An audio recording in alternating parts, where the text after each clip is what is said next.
Hello. Hey. Am I supposed to be able to see you? You are supposed to be able to see me. Yeah, there you are. Hey, man, what's up? Not too much. Yeah. So, hey. Are you familiar? Let's get your terminology up to date. Are you familiar with the term nasty work? Yes, but probably not in the context you're describing. Okay. Because it's like outside of its euphemism, like that's also like a real understandable phrase. Okay, because when I say the Super Bowl was nasty work. Oh yeah, I can pick up on that. You can pick up on what that means. I think your context clues will do like 90%. They'll do the heavy lifting on that. Yeah. When you're putting the story to bed, when you're penning the final pages, and you decide without generally acknowledging or mentioning, one Aubrey Graham out loud, if you wear a chain that has a lowercase a on it, yeah, that's what we call nasty work. You hate to see it. It's an unpleasant sight to see, but it's secretly pleasant. But it's just ooh. There's a certain that's the definition. There's almost a romantic back and forth with the viewer for Kendrick Lamar's halftime performance, where multiple starts and stops. Will he? Won't they? Yeah, and you know how they love to sue. No, don't do it. Don't unleash it. But I must. It's romantic. No, don't do it. But I must. Yeah. You kind of had to. You kind of have to do it. Oof. And the lawsuits definitely did not stop the performance of Not Like Us. No, at the Super Bowl. If anything, we stoked the fire. We poured oil on the flames, and and you can see how guilty he felt by that absolute that shit-eating grin that he flashes. The first time he looks at the camera in the entire set, mid-stride, ding! You can see the Colgate flash.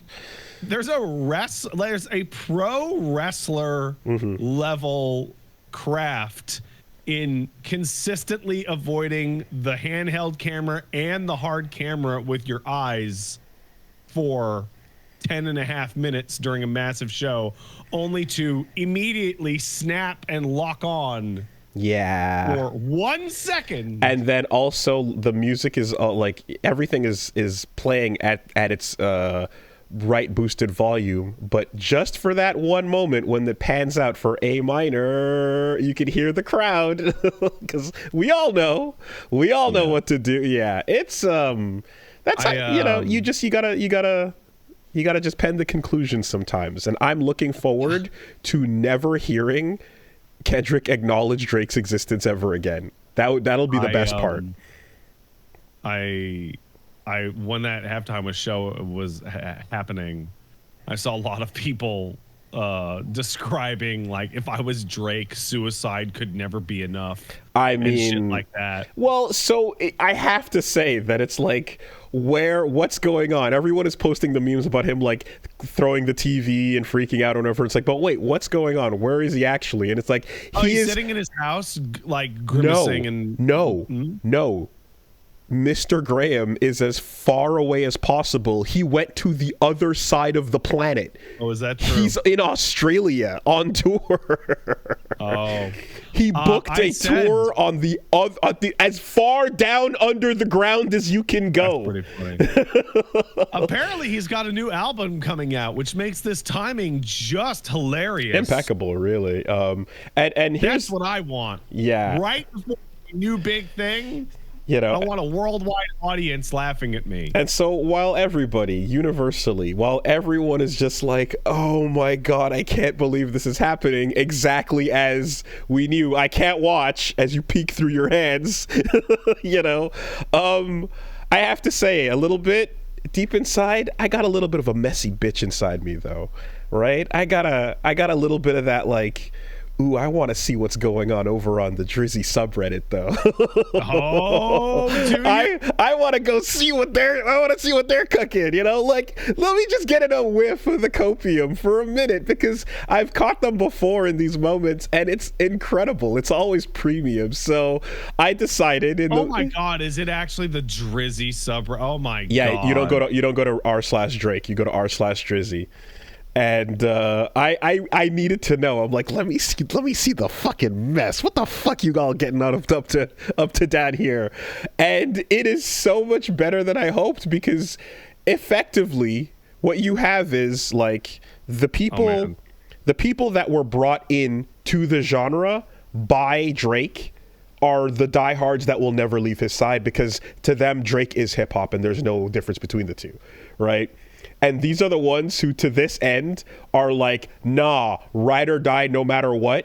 And, you know, it's like there's a level you hit at where you're just like, yeah, people are it takes a lot for anyone to truly acknowledge reality and walk away. For example, Kanye still has fans. Is dire. Yeah, it's insane, right? So it's all just photos of the new album. It's like no one's talking about anything. But no, if you go down to the moments, right? Like, anyway, whatever. You get in the moments when it was going down, right? There was a whole lot of anyways, whatever. Like, immediately, like, the posts are coming in with passive aggressive tone on them, you know? And it's like, hey, look at him. The boy's on stage. He's still doing it. They tried to kill him, but he's alive. He's good, whatever. And then my favorite... He's not going to combust, guys. I mean, he might, but my favorite are the ones that are like actively on the lawsuit side going, oh shit, UMG just dropped a statement. Oh yeah. And you have these supposed fans of the genre. They're like getting excited over the lawyers releasing a prepared statement about how embarrassing what's happening on at the Super Bowl is, and this is terrible and it's unfair, and just getting hype over the lawsuit is where the Drizzy fans are at. I also get excited for that statement, but it's excitement for the existence of nothing. Does that make any sense? Yeah, like, they released a statement. What does it say? Does it say nothing? Awesome. Yeah. It is so much more fucking cucked than you could ever imagine. It is insane. I kind of just... My favorite comment this whole weekend was in referencing that Kendrick had to pull out a lot of the swears to have it air on the halftime show. Of course. Was the statement of course he had to make it kid friendly so that Drake would watch it. Like, you know, he's preparing his response track. It'll be debuting at the Kids' Choice Awards. I think, you know. But just, I think I have seen the meanest / funniest things I've ever seen in my entire life from some guy on a TikTok or a Reddit comment over this past year.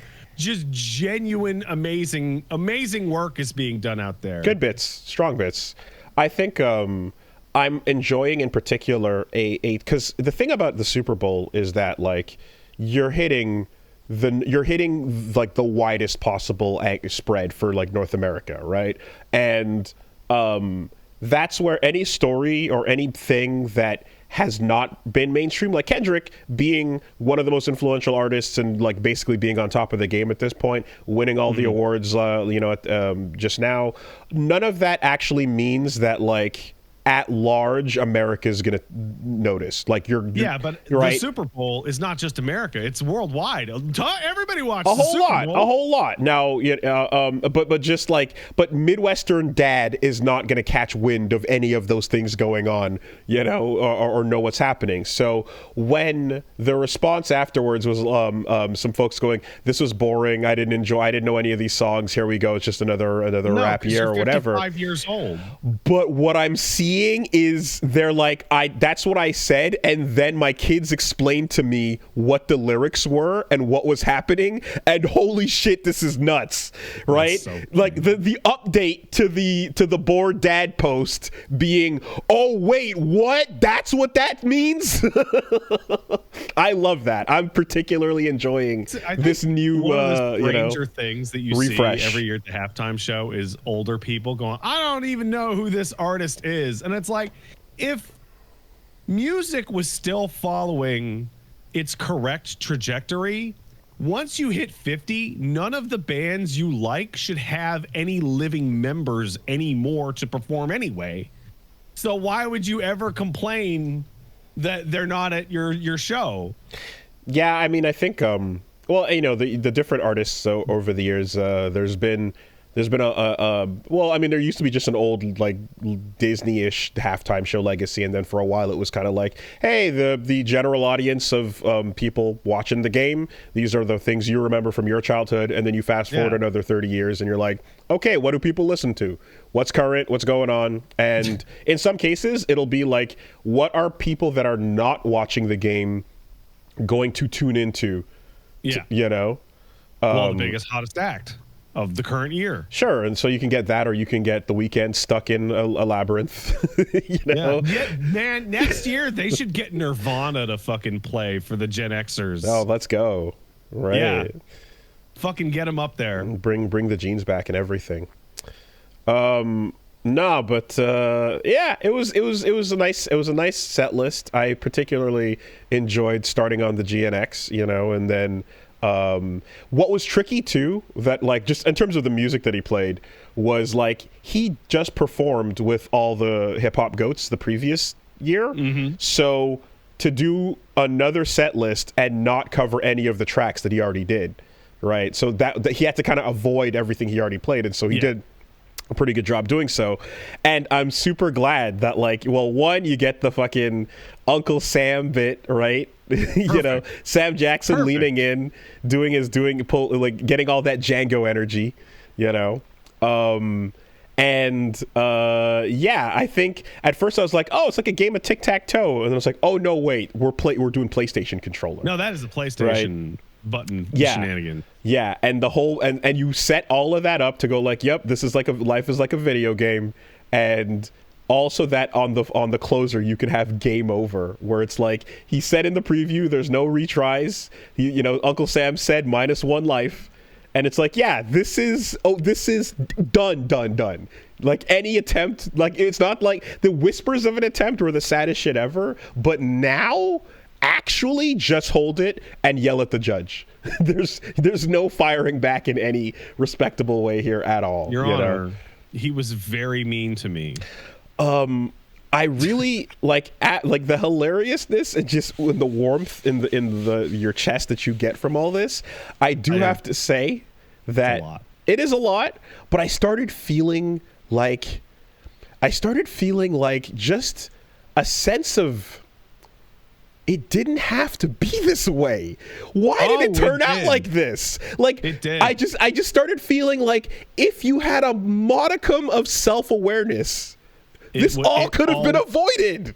It was so avoidable. It always had to be this way. So me and Paige were talking about this exact thing yesterday, and we landed on the fact where we were describing it, because we weren't big into any of these artists prior. I wouldn't say I'm big into any of them now, but I've been following Kendrick like since. And I pointed out that, you know, there was that other rapper that backed out of the beef J. Cole. Very early. Wait, don't say anything. And like, he was really smart. And then me and Paige sat there realizing we couldn't remember his name. But we can't remember his name. Right. People that got in just like me, just to hate. Yeah. I don't even remember his fight. I'm seeing now it's J. Cole. But like mission accomplished. The beef conversation entirely. Mission accomplished. He successfully got out of there, and now that name is forgotten. Yeah. No longer a Drake accomplice in the beginning of the beef. When you in the Wikipedia, the list of belligerents no longer includes one J. Cole. Oh man, yeah. And you know, I'm yeah, very good. Just enjoying life. That feeling of like winning the lottery, you know, when you just like you're like, oh, I nailed it. Oh, that was a good call. Yeah, and I'm really happy too that, like, you know, after the teasing it, and then you finally get into Not Like Us, and fucking Serena Williams gets up and starts sea-walking, and you're like, they got... So for the record, you know, tennis player fucking extraordinaire of our lifetimes, Serena Williams is Drake's ex. This is a situation in which someone like me saw, what's Serena Williams doing there? And then I had to be like, all right, Wikipedia, hit me. Oh, wow. Yeah. And if you want to just throw a little bit of extra stank on it, SZA, right? Like, who also does the vocals on multiple choruses, and, you know, the sound of Kendrick plus like the Black Panther kind of sound. The sound of is SZA on the chorus, Kendrick on the verse. Is also, she the female vocals in Luther? Yes, and she's great. Man. Yes, also had a brief stint dating Drake years ago. So that was a trifecta. Know that. That's. That was a fucking team on a warpath. Just performing the show of a lifetime on a man's grave, and he's standing next to it like, I'm not dead. If this continues, is the only like possible thing we can go for is like, and meet the Grahams for real. It's Mr. I mean, dream. Like, I don't like, no. And they're walking on the goddamn stage. No, I just the hyper team combo finish that was all three of them that's it. We're done, right? We closed the fucking book, man. Triangle strategy was applied at the Super Bowl halftime show. Yeah. There's nothing else to say. And as you know, like after the crip walking all over the grave, I'm really happy that my favorite was like the last bit, because straight after that, after Not Like Us, you go right into fucking TV off, you know, because that's the next that's the battle cry, right? That's the mustard, like going right into it. And again, one more time as he's walking away, turning towards the camera to just be like, off, bye, it's done. Yeah. Now we get to live in the post Super Bowl confusion, which is, all right, so stopping the performance with the lawsuit stuff didn't work. What do you do with the lawsuit now?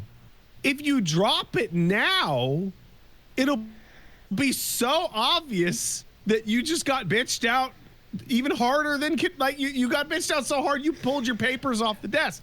But if you go forward with it, then you have to have the argument with the judge that Kendrick was really mean. So I believe his representation has prepared statements that they've released during the performance, and they're essentially just saying, like, no, we are doubling down, we are continuing forward, and definitely, yeah, and this will be settled. This will be settled in the court. That's it. Like, I have a question: was this filed in the U.S. or Canada?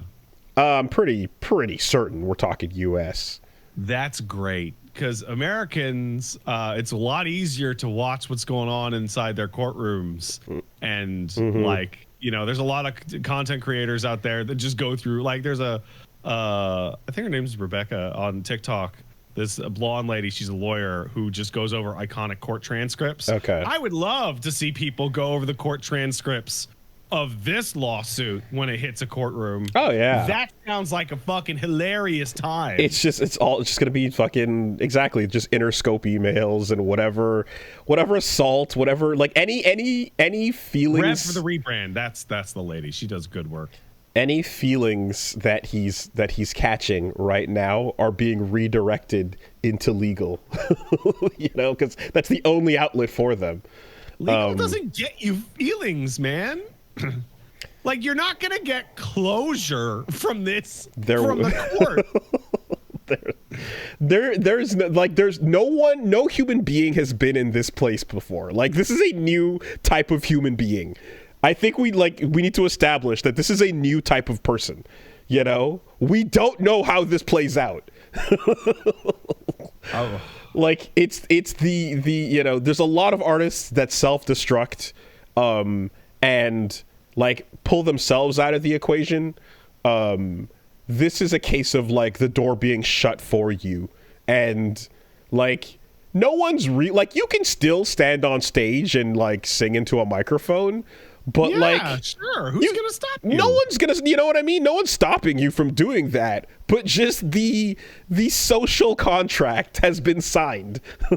You know, the energy is what it is. And for especially now that you're like, a whole lot of people, the first thing they've ever heard about this dude is this you and this whole context. That's step one.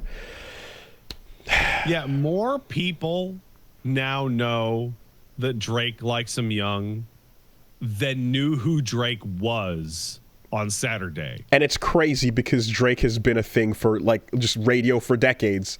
You know, the biggest, the number one most played. Oh yeah, but you hear people on the radio all the time, and you never put the song to the face. And music is discovered now through internet and new generations of people playing shit off, you know, Spotify and TikTok and everything else. So that's how it goes, you know. I really do. I really hope we fully get to enjoy Kendrick never acknowledging his existence again. That would be for the best. That would be awesome. He should have just a fucking big, like, 10 by 12 photo of Drake on his mantle and just surround it with his Grammys. Even that's too much, you know? Oh, come on. That's classy. Sometimes you gotta John Wick Part 1 them, you know? Sometimes you gotta just pap and walk around and turn around, and that's all there is to it. And here's the thing, right? I think a genius move here is that the energy of this has been like successfully redirected into just screaming out Mustard, right? Anytime Mustard shows up on the beat for anything Kendrick related, we all know what that means. We all know what that connotates. I have breaking news to me that apparently, according to chat member, Kendrick and SZA will be performing in Toronto on Father's Day. Correct. Yes, they're going to be here on Father's Day. Yep. Confirmed. To those of you listening to the audio version, I am shaking my head, just going, Yeah, this was announced. I thought we touched on it before, but yep. Just in case anybody, you know, because the tour is coming to Canada, so that'll be the deal. Oh, you know, that's it. That's it. But yeah, that, like, it's just, you put all that energy, on Mustard on the beat, you know.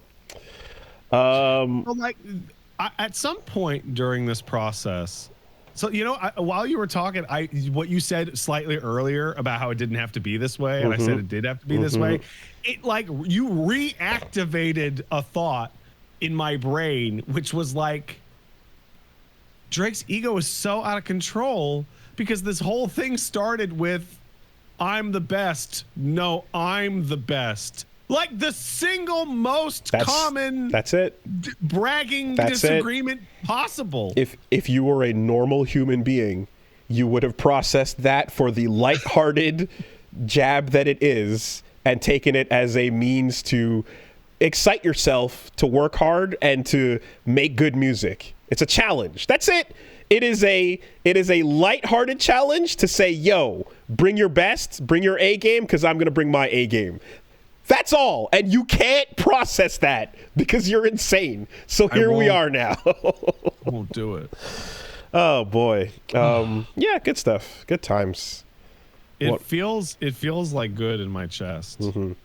Because like Kendrick's getting to be in one of those situations that everybody has at least one in their life in which some kerfuffle or disagreement or problem happens, and you like lock in and you walk outside yourself and you're like, oh no, wait, I'm completely right.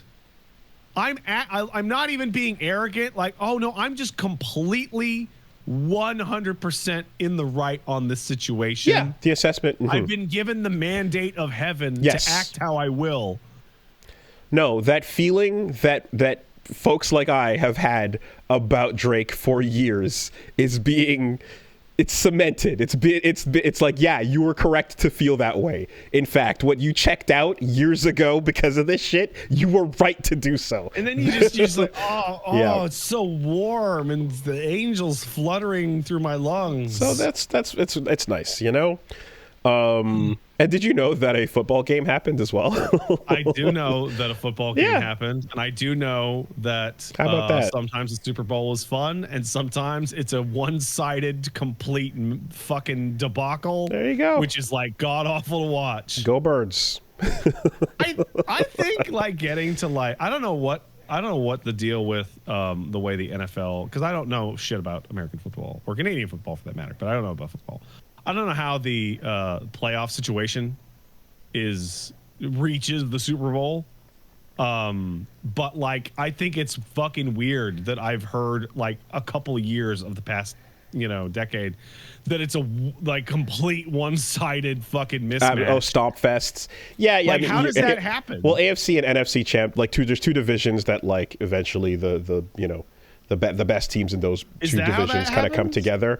But I mean, there's a whole intricate level of like cyber of tech and knowledge and everything around the game at this point that I don't know or understand or recognize. But yeah, curb stomp victories are basically becoming more and more common as data is becoming more and more exposed, is my understanding of these things. So what you're saying is that these football organizations are ruining the meta with their sweaty play. There's matchups and there's hard counters. There is a genuine argument to be made that like data-driven meta-analysis for competition does make competition worse. As far as a spectator, for the spectators, better. Yeah. But for like the spirit of the game, it makes it like worse overall. I just find it hilarious though to imagine the amount of like tech analysis and meta and all that stuff being applied to fucking grimy ass Philadelphia. Yeah, well, congratulations, Philly. Fly, Eagles, fly on the road to victory. They won their Super Bowl. The city greased up the polls in preparation to stop this. They said, "Don't." Yeah, the mayor came out and said, "Hey, everybody, listen. I know." I get excited too, but don't climb the poles, don't climb the street lights. In fact, don't climb anything. What? And then, I swear to God, because they trashed their own city. I mean, they did tens of dollars of damage. Listen, as a Montrealer, I cannot judge when sports fans wreck their own city. Oh yeah. No, I think it is not within my capacity to judge. We know a thing or two about that. But yeah, they kicked over some posts, they lit some shit on fire, and some horses were ridden down the road. Literally, fans jumped on horseback and were galloping as they were singing the Eagles song, You Americans are silly. Philly You guys are silly as Philly hell. goes hard, man. Philly goes hard. Philly should stop. In all things, they can't stop. They won't stop. They've never been able to stop. That's why it's Philadelphia. You know. Oh, Philly's where that hitchhiking robot got killed. Now that I remember, That's where the robot got killed. That's where Will had to leave because he got in one little fight and his mom got scared. You know. Yeah, that's true. Yeah. That's where, Rocky climbed up those steps and, it was the whole thing. That's it, right? There's the, I forget, I think it's in Rocky Balboa where someone's talking to Rocky and he's sad and he just goes, "You mad about the statue?" And I then remembered that Philadelphia had a statue memorializing Rocky, not a real person. Nope. And then they took it down. Never forget the Bill Burr 13-minute rant. Oh, that's right. When he goes up on stage and gets booed, right, at the ONA virus tour, and he goes, "Oh yeah, Philly, you're fucking shitting on me? I will stand here, dig my heels in 10 toes down, and shit on your fucking excuse for a city for the entire time, and I'm not leaving. He's like, you're fake, your hero is fake, that statue isn't real, your shit is garbage, fuck all of y'all." And he gets through like a giant list, and he's like, "We got 8 minutes left." Yeah, I remember. I've seen it. Yeah. It was incredible. It was legendary, and everyone, like, they loved it. He won over Philly by shitting on them for fucking 13 minutes straight. Never forget. Stupid one bridge city. Do Canadians have a Super Bowl for hockey? Yeah, man. It's the playoffs. We got the cup. Well, we don't. Oh no. You know what? That's a really good question, actually, because Canadians don't have a Super Bowl for hockey because we don't leave it up to one game. We do a series, like NBA. Yeah. And then the Super Bowl becomes like the final game of the series. But everybody that gets to participate in the series in different cities gets the chance to like go nuts and enjoy a little bit in their own. It is kind of funny though, seeing like I saw there's like a TikTok or something where they're like, "Oh yeah, like what do you think is bigger at this point, like the Super Bowl or like the rugby finals, world finals or whatever?" My god! And they're just like, "Oh yeah, I don't know, like 120 million viewers. I mean, it's insane. I don't know. At this point, it's got to be the biggest game. It's got to be the Super Bowl." And then two dudes in like soccer jerseys just hold up a paper with like the World Cup, and it's like 1 billion or 1.5 billion or some shit like that. And you're like, kick the ball doesn't give you the brain damage. You're like, a fraction, like a slice of planet Earth tunes in for the World Cup. What the fuck are we talking about? I mean, I don't watch the World Cup. It's boring as fuck, but like, it's just, everybody likes it. Planet Earth has decided on the sport. Yes, Planet Earth has decided on good old footy. It's done, And you know what? As a kid, as a small child, I was once a small child. You could always play soccer anywhere. That's the whole point. Under any circumstance. No matter how rich or poor. Yeah, you play street hockey? All right, let's fucking go.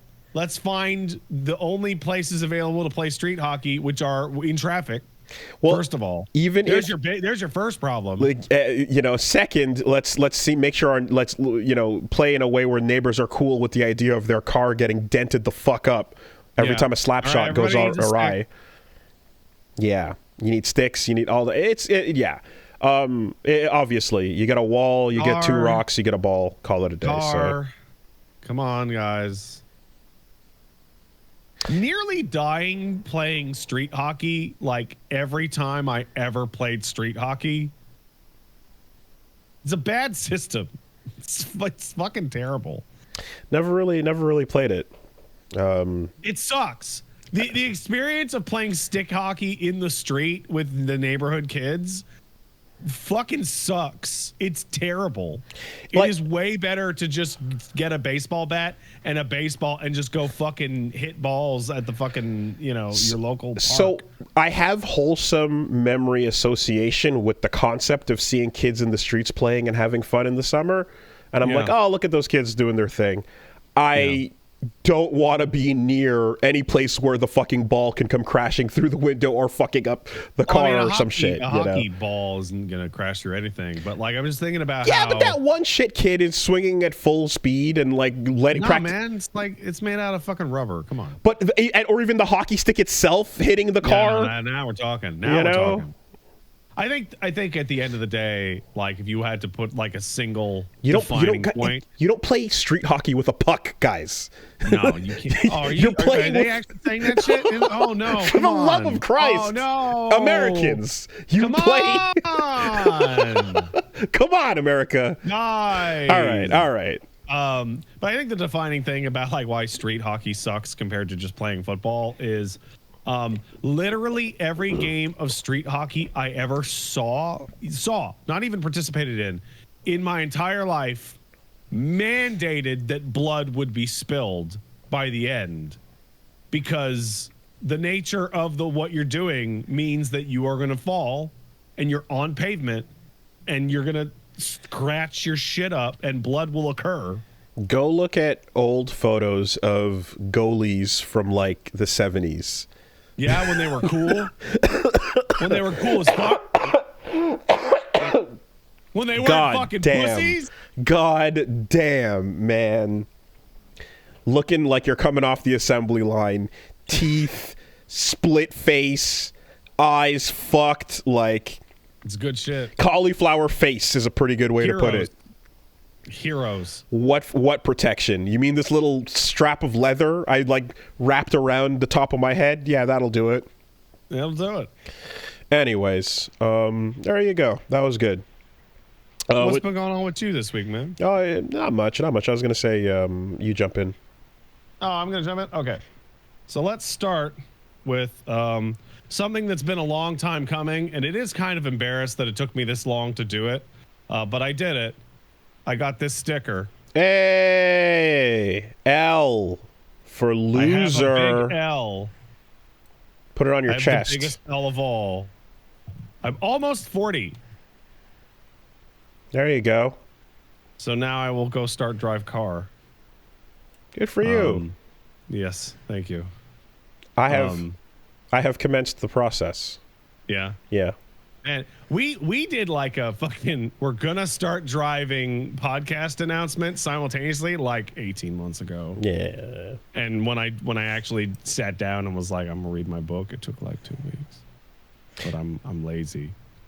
You know what's sad is like that learner's permit sticker is like more unrecognizable to me than the Japanese green and yellow.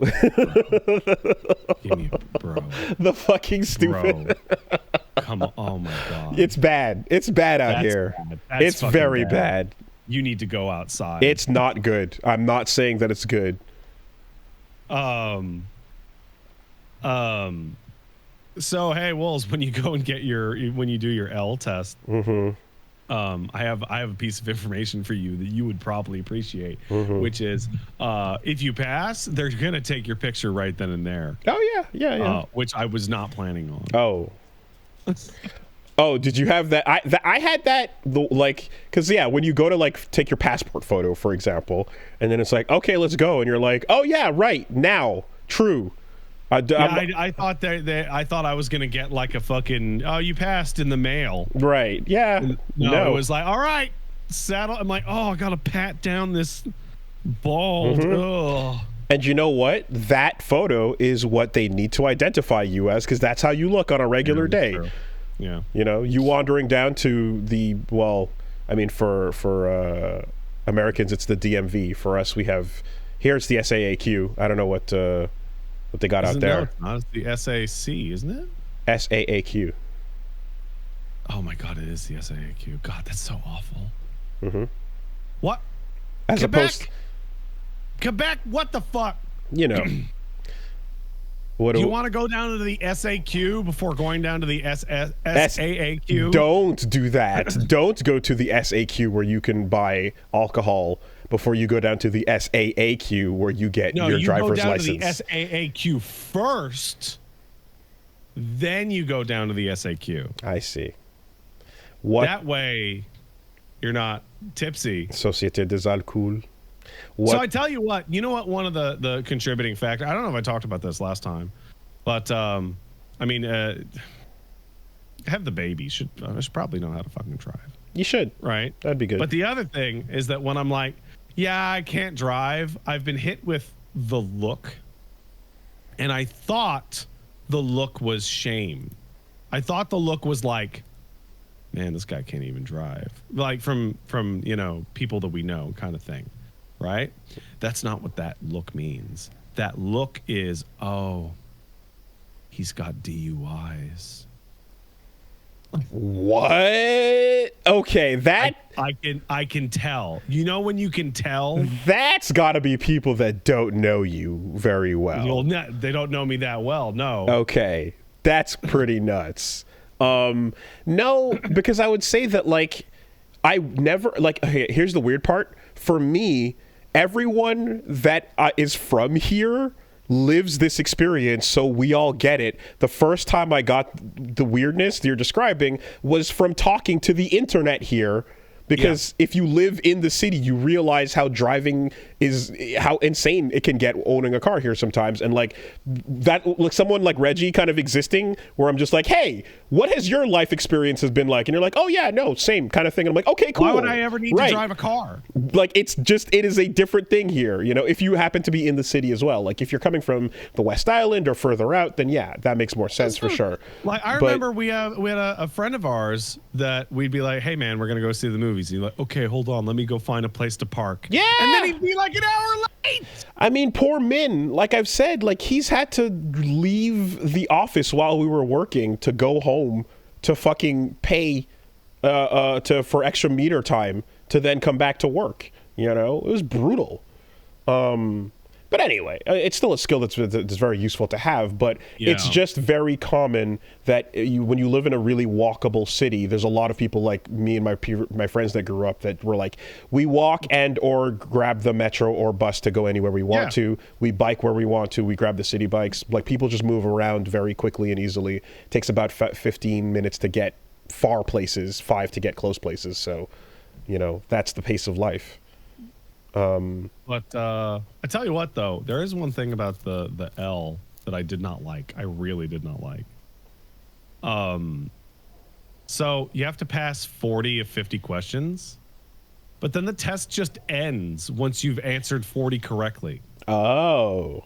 So I got to 43 questions and I answered the 40th correctly, and it was like, you have passed, it's over. No, I wanted to do all 50. I wanted to see what my fucking score would have been. Well, now you got 3 wrong. Yeah, but I could have gotten more wrong. Yeah, hypothetically. I could have, it's annoying. Come on. But you know exactly how many you get wrong for each count after 40. And the 3 that I got wrong were those ones that it's all the answers read the same. And they're like, which of these is the smart way to say this? And I'm like, fuck off. These are all things you could say to somebody. Okay. Well, yeah. That's nice. That's nice. And I remember the thing I always learned was hey, even if you don't use it, by getting it early, you get your insurance to go down, because the longer because I have to wait a year now. Exactly. I can drive by myself. But then the longer you have it, once you get the full license, the longer you hold it without anything going wrong, the better your insurance gets. I wonder how it's going to work with my insurance, because I'm not an 18-year-old child. So I'll tell you exactly how that's going to go. Is by the exact statistics.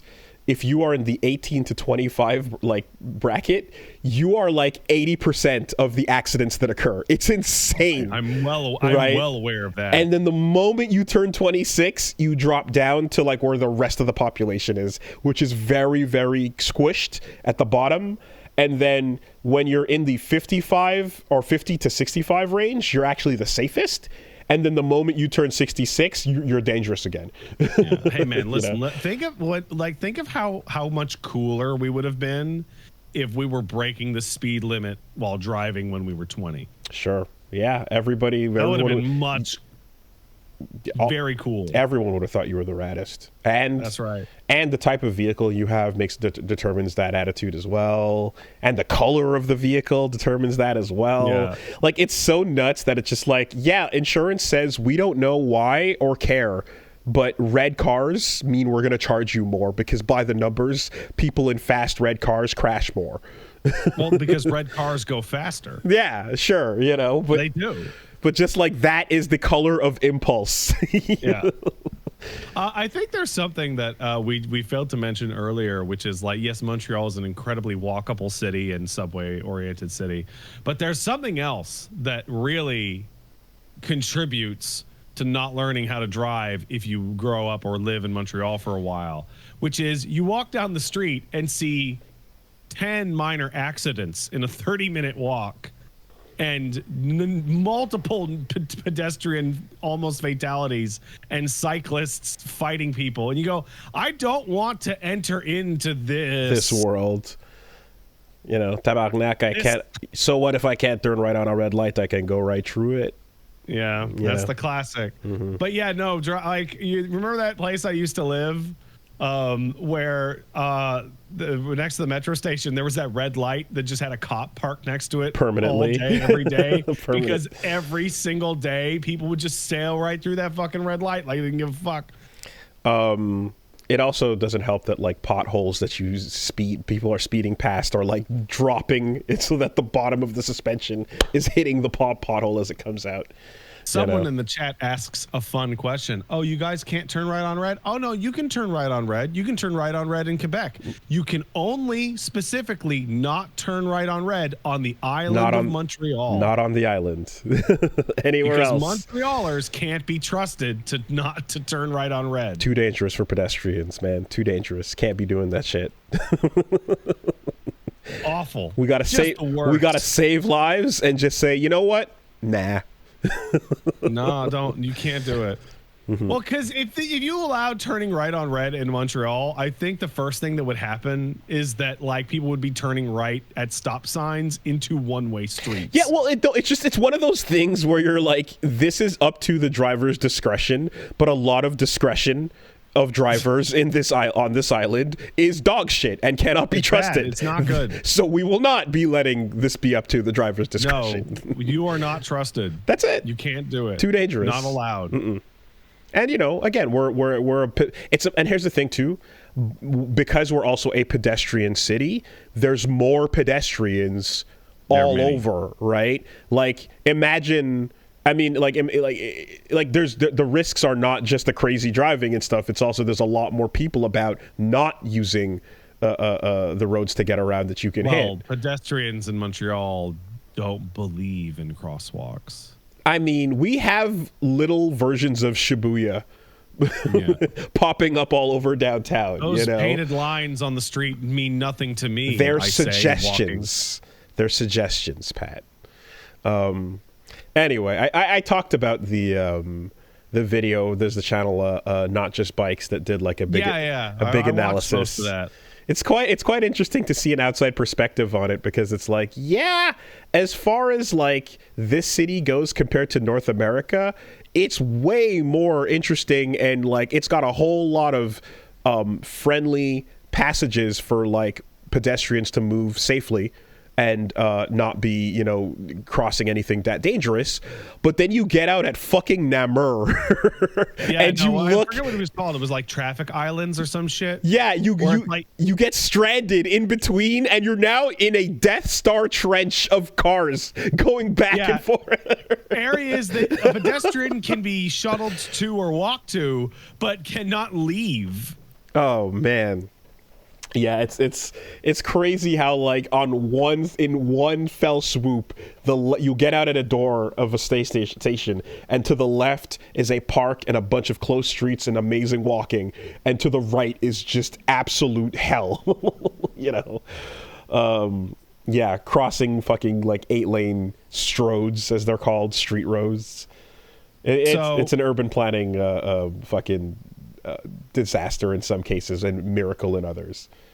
Now that I have the L, I've made the decision for my family and marriage that I will be taking professional driving courses instead of just going, "Hey wife, teach me how to drive," because that might cause friction.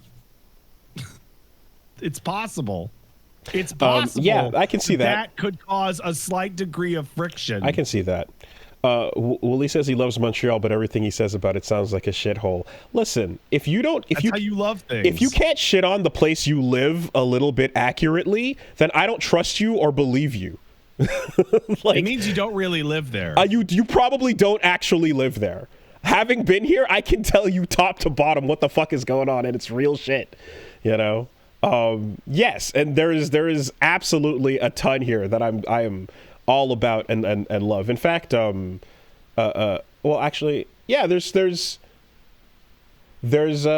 some folks that might be coming this way. I'll not say just yet because I don't know if they've announced, but there's someone that we know that might be coming to Montreal to live. But and because I've just been recently like looking around and thinking about all that stuff, and it's like, yeah, you gotta be able to tell me like where you like to go eat, what's a cool place to hang out, and also where the shit is happening in your city. That's how I know I can fucking trust you. That's how I know it's real. Let's see. What else is going on with me? The past week, I decided. So I saw that a lot of people are ranting and raving about Kingdom Come Deliverance 2. And I thought that was really strange because that is a peak Eurojank like RPG. And then I realized that I had kickstarted the first game, played it for 4 hours, went, yeah, this needs more time in the oven, and then just left it completely unplayed for 6.5 years. So first of all, for open world RPGs, now something that you can be familiar with, Wooly, the best time to play them is when they are talking or releasing the sequel, because then it'll be done. The original, that is.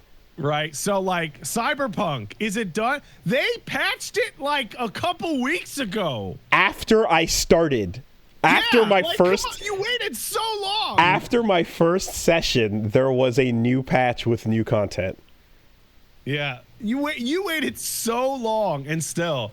So, Kingdom Come Deliverance 1 has been taking up my time lately, and it is such a fascinating, fucking weird game that I am so in love with. I love what it is doing. It is, its jank has been overstated, I believe. Like, genuinely. Like, yeah, there's a bug here. There's a little mechanical interaction that's gone off here. But overall, it's been pretty solid. It is the Virtua Fighter of open world RPGs. How so? What should Virtua Fighter be, Wooly, above all other things? Boring. That's right. It should be fucking boring. Okay. So, Kingdom Come Deliverance takes place in 15th century Bohemia, which would later become the Czech Republic, in 1403, in the most mundane setting I have ever encountered in any game. You are playing Henry Dirt Farmer fuckhead of Skalitz, and you are a uneducated, bad at everything peasant. This is not a fantasy medieval game. This is 1403 Bohemia. This like is north just of Prague, medieval. I think. Okay. This is anti-fantasy. Mm-hmm. This is like This is like History Channel core. So Europe. Yeah. Yeah. This is like the codex is just explaining to you the Mass Effect style codex that explains all these little details you might be unfamiliar with. That is, here's what the fuck a charcoal burner is as a profession. I didn't know there was such a fucking thing as a charcoal burner. What the fuck is that? I've heard it as a slur. Here's the term women, and then it's like 3,000 words about like the rights and responsibilities and whatnot in women of the society within this country, etc. Okay. So now that you're playing Cyberpunk, and have you seen Oblivion in your life? I've seen it. Okay. Think of that. First person perspective, melee combat, all that stuff. You have your skills which go up as you use them. So, sword fighting goes up as you use it. Sneaking goes up as you use it. Archery goes up as you use it, etc. Right? The difference here at the beginning is that since you are a dirt peasant, like 18-year-old, you start the game at a profound mechanical disadvantage compared to, I would say, nearly every single game ever made. Step one, can't read. Nice. Can't read. Nice. Yep. Okay. Why would you be able to fucking read? So also like stats, like magic is not going to be a stat, right? The skills are hunting, hunting, archery, sword fighting, drinking, stealth. Nice. Okay. Lock picking, pickpocketing, etc. Okay. Right. It is mundane. It is mundane to the extreme. And so, your first little tutorial interactions are, hey, dad wants you to go get some money from a guy who owes him. Go get some beer from the tavern. And that's it. Oh, and get some charcoal. That's it. That's your starting point. Like the most mundane son of a blacksmith day possible. Now, it wouldn't be a video game if there weren't a hint of nobility that you could aspire to. That's right. But that's later. Okay. So your start is, okay, the guy won't pay me money. Do you want to try and convince him with your speech? Failed, because you're an idiot. Do you want to fist fight him? No. He's a 35, 40-year-old man, and he beats your ass into the dirt. The fight is bordering on totally unwinnable.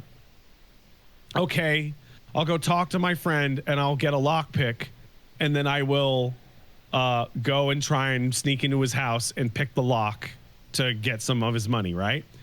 You then encounter the most difficult lockpicking minigame I have ever played in any game, because the instant you touch anything outside like the fancy zone for lockpicking, the lockpick just breaks, which causes a noise, which causes the guy to come into his house and beat on you. Oh, okay.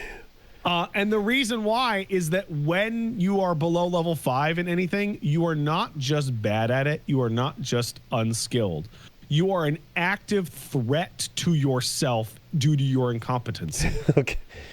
Worse than actually trying. The example here is trying to shoot a bow and arrow in this game is misery, because there's no reticle. The bow is constantly moving around. Even if there was a reticle, the arrow does not exactly go where you think it will. And if you try and shoot a bow and arrow below level 5 in archery and you don't have gauntlets on, you're so bad at it that the bowstring will snap back and slash you. Oh, fuck. And you'll do health damage to yourself. Yeah, okay. You have negative skill. Yeah. Yeah, okay. So it has an extremely in-depth and good pickpocketing mechanic. It has great lockpicking. It has good realistic sneaking. It has very, very weird combat in which you are there's a circle where you're aiming your attacks to 5 points with a lot of parrying and blocking and stuff. But because you start out dog shit at everything, it forces you to engage in the game mechanically in a bunch of ways that you wouldn't normally have to. So in order to actually get the stuff back from Tutorial Man, I had to do another quest to enlist my friends to help me beat on him in a big group. Okay. So how long before you stop bumbling about and just dying and eating shit at all times? I would say the tutorial, and your village gets destroyed by the Hungarians because it has to, right?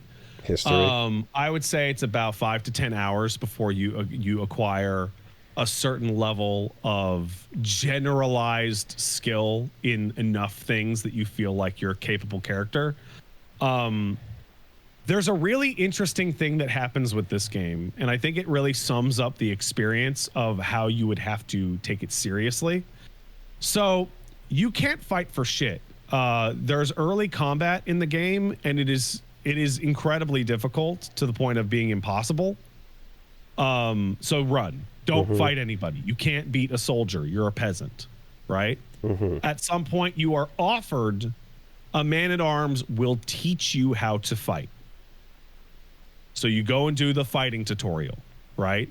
And a lot of people go, I now know how to fight. I will now go and, start adventuring in 1403 Bohemia. That is not good enough. You barely know how to fight, and bandits tear you up.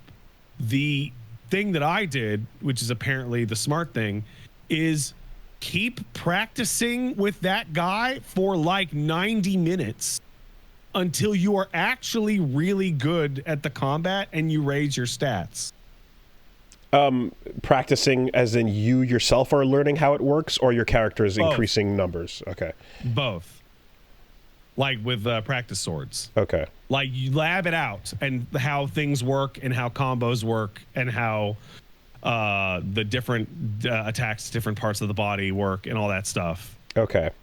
So for all of this, that sounds really interesting. I'm curious then, is this a game where combat is important? It's a weird question, but some RPGing you can do in some cases without a ton of combat, right? Achievement for this game. Okay. Running away is always viable.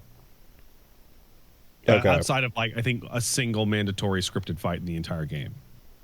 So, because it sounds like it sounds realistic in that it's hard to be competent at anything.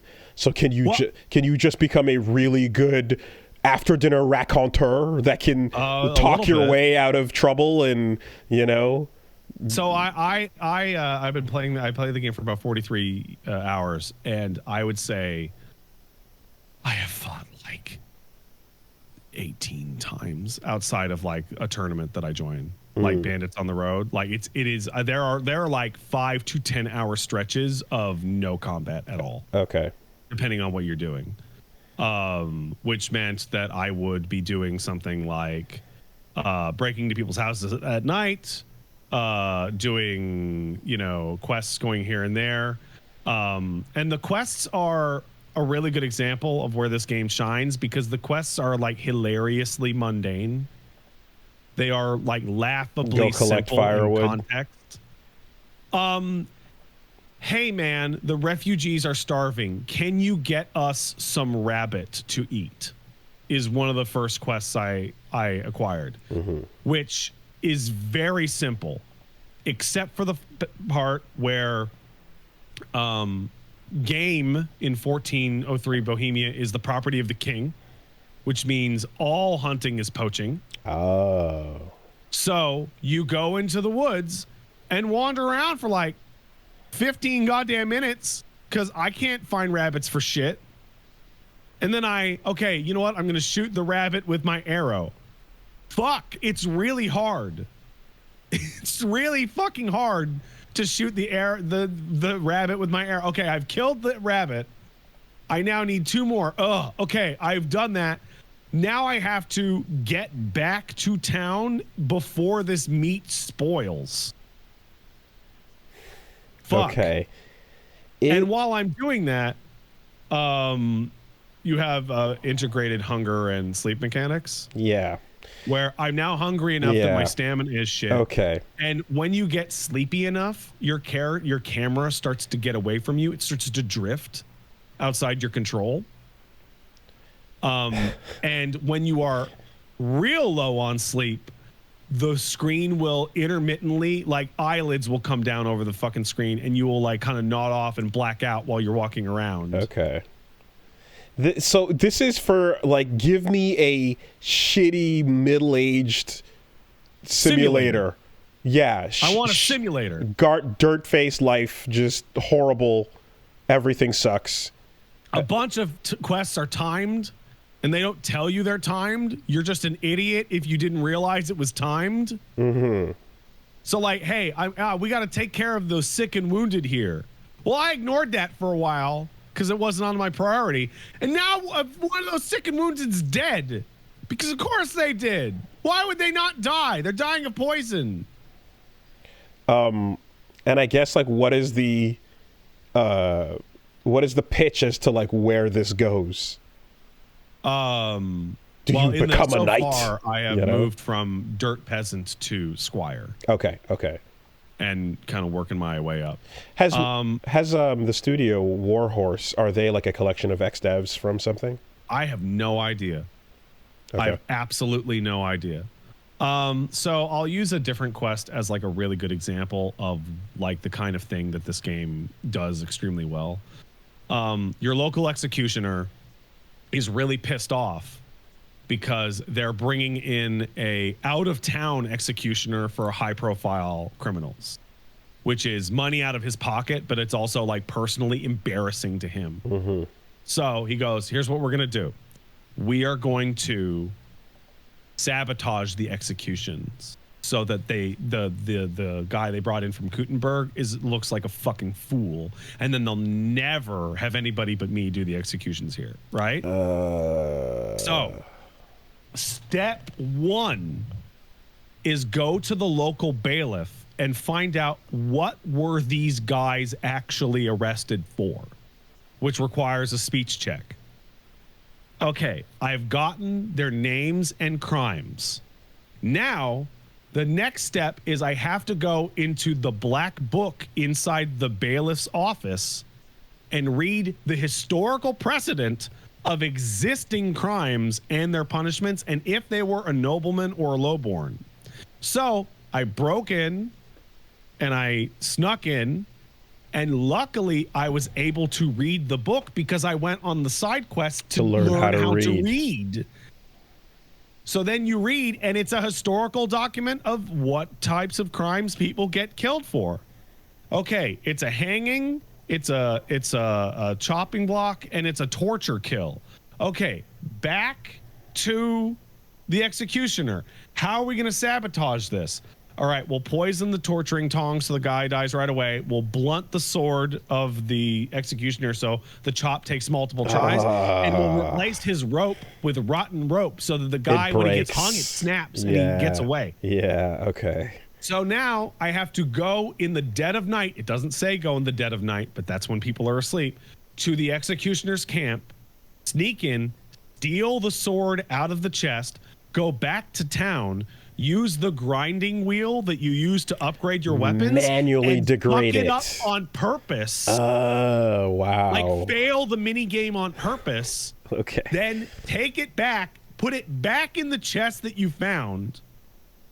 Then go and poison the tongs. Oh, wait, did you learn how to make poison? Okay, before this, go to an alchemist, learn how to make poison.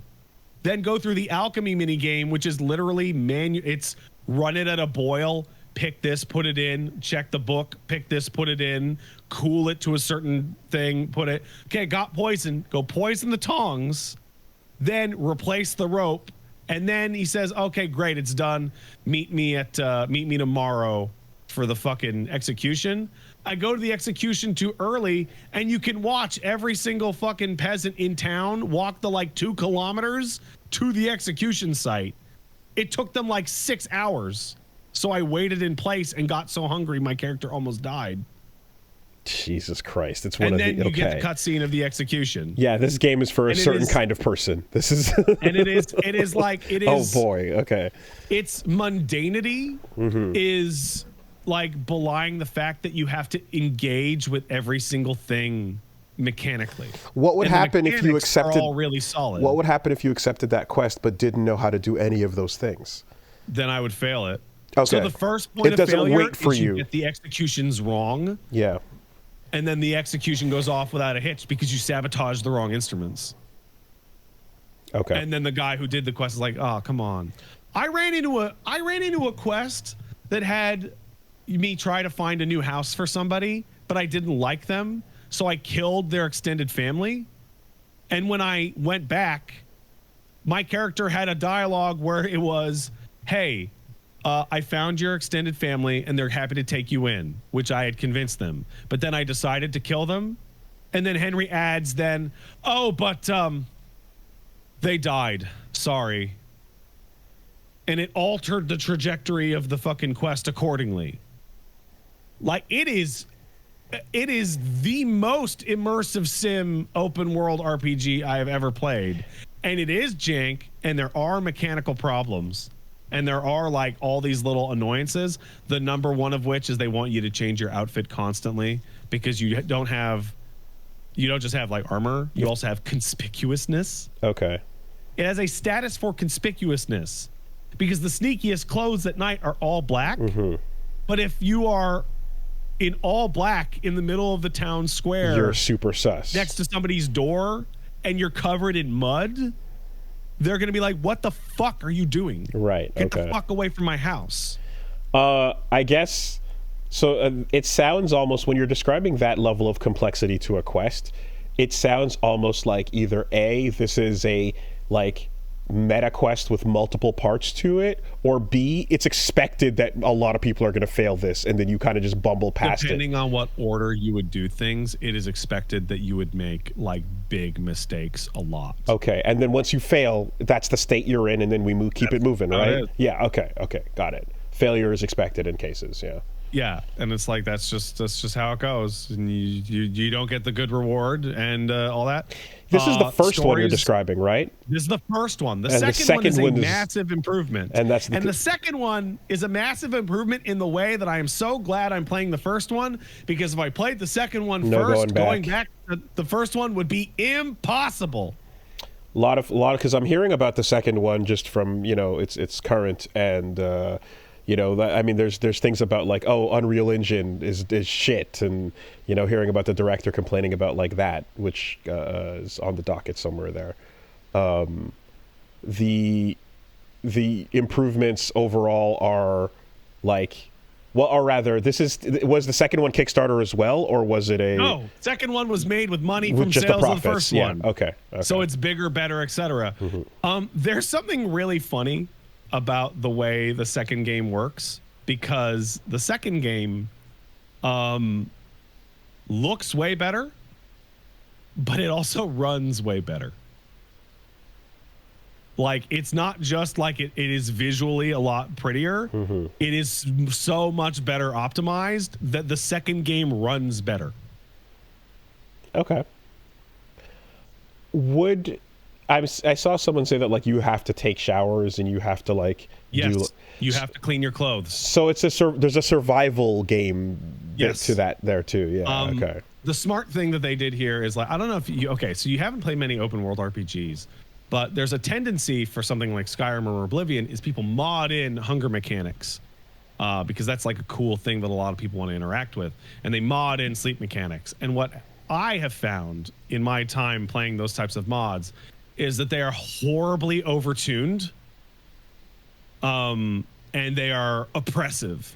The person who, constantly. If you're modding in hunger, it's because you want to experience the mechanic, and thus it'll happen frequently. I'm going to guess that. Whereas in Kingdom Come Deliverance, it's like, listen, every 2 hours of game time, 3 hours of game time, take a nap.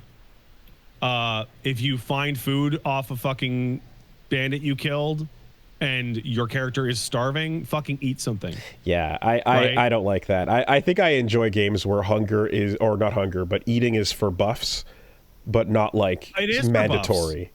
You know, The buff is that you have your full that you stats stay available. alive. Yeah, exactly. You want the really big one? If you're like, you know what I'm gonna do? I'm gonna keep tons of food in my inventory, and I'm just gonna eat like as much food as I can, so that the rolling, food buff goes over. Well, if your food goes over 100, you get the overeaten debuff, and it's the same debuff as hunger in the other direction. And it has a little piggy icon next to your stamina. God. It ticks down because you're a little piggy. Yeah, you have to keep it in the magic spot. God. There's a character that has one of those mechanics where you overeating is bad as well. I forget. Is it Sin? Did Sin have the overeat? No, I'm thinking. Not. It's somewhere else maybe, but. Yeah, it's hey, go to a town. Are you filthy? Clean up. Are your arms and armor covered in blood? Clean up. Is your shit damaged? Repair it. Are you hungry? Eat. Are you sleepy? Sleep. And it's all like mechanically intermingled in a really interesting way.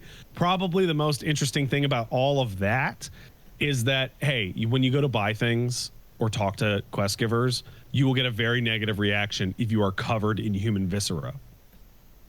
But if you try to intimidate someone covered in human viscera, you get a massive bonus. Oh yeah, okay, right. Because you have guts on you. So I guess like for all of this, is there a mechanical?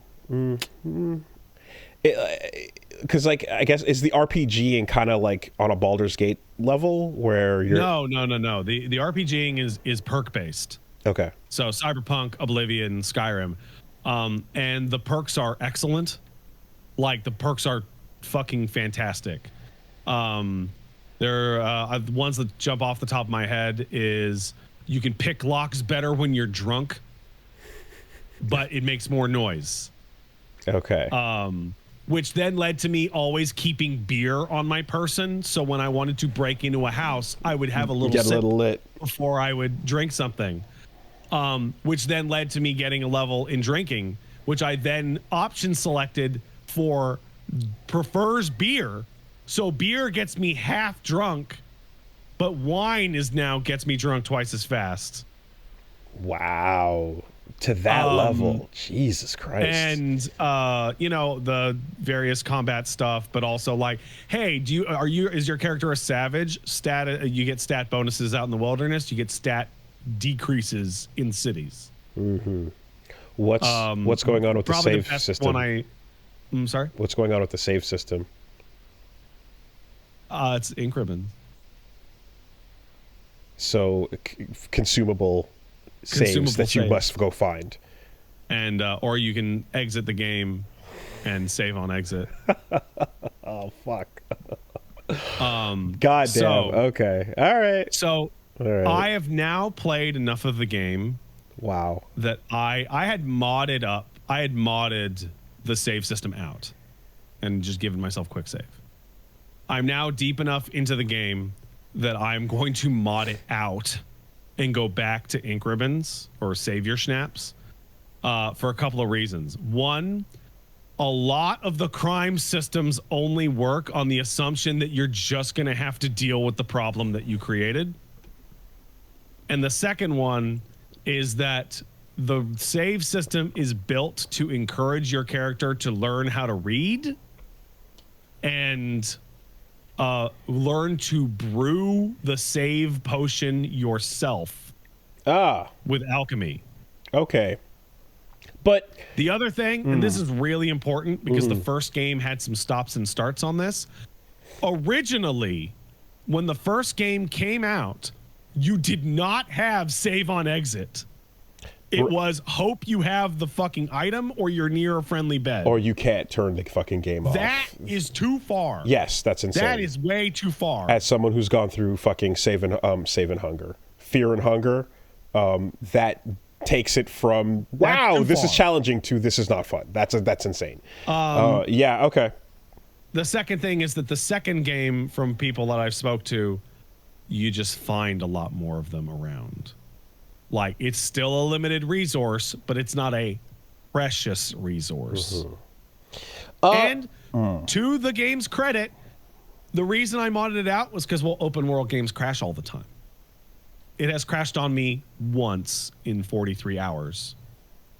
So, you know what? Okay, you know what? I'm going to mod the Savior snaps back out. It's fascinating. I had a different mod, which was when you pick flowers in that game, your character crouches down, picks the flower in third person, and pulls back up, and it takes forever. It is like a 5-second animation per flower for herbalism. That's ridiculous. But then when I leveled it up to level 5, 6, 7, all of a sudden when you do that animation to pick a flower, you are scooping up every flower in like a 10-foot radius of your character. Okay. So it's like all these little annoying mechanical foibles are there to make you appreciate your level of skill increase. Slow or like picking versus like blah blah blah blah blah blah. I feel like a big part of whether or not something like this could be a lot of fun for me would be, can you fail through the game and keep going? You know? Totally. Okay. So, like, for example, bumbling like, about, say, not pulling this off, but moving from quest to quest and advancing is a possibility. As long as your skills go up, and as long as you don't outright fail the main quests, yeah, absolutely. Great. Okay. Like one of the things, like I robbed a lot of houses in that game. I like to sneak into people's houses and take their shit. I got caught a couple times, and the jail time penalty is pretty severe. It is. They put you in jail, they take all your stolen shit back, and time advances while you're in jail. So if you had any quests that were timed, say those goodbye. Yikes. And for every day that you are in jail, you will have a day of decreased stats coming out of jail. So if I'm in jail for 1 day for pickpocketing, for one full 24-hour period after getting out of jail, my stats will be decreased by 20% across the board. Okay. Because being in jail is hard. Mm-hmm. Do you get like people or a group or followers or any sort of like? Yes. Yeah. Okay. You get a dog named Mutt. Sick. The dog. So then the dog is part of the Houndmaster skill, which means you can teach the dog to hunt for you.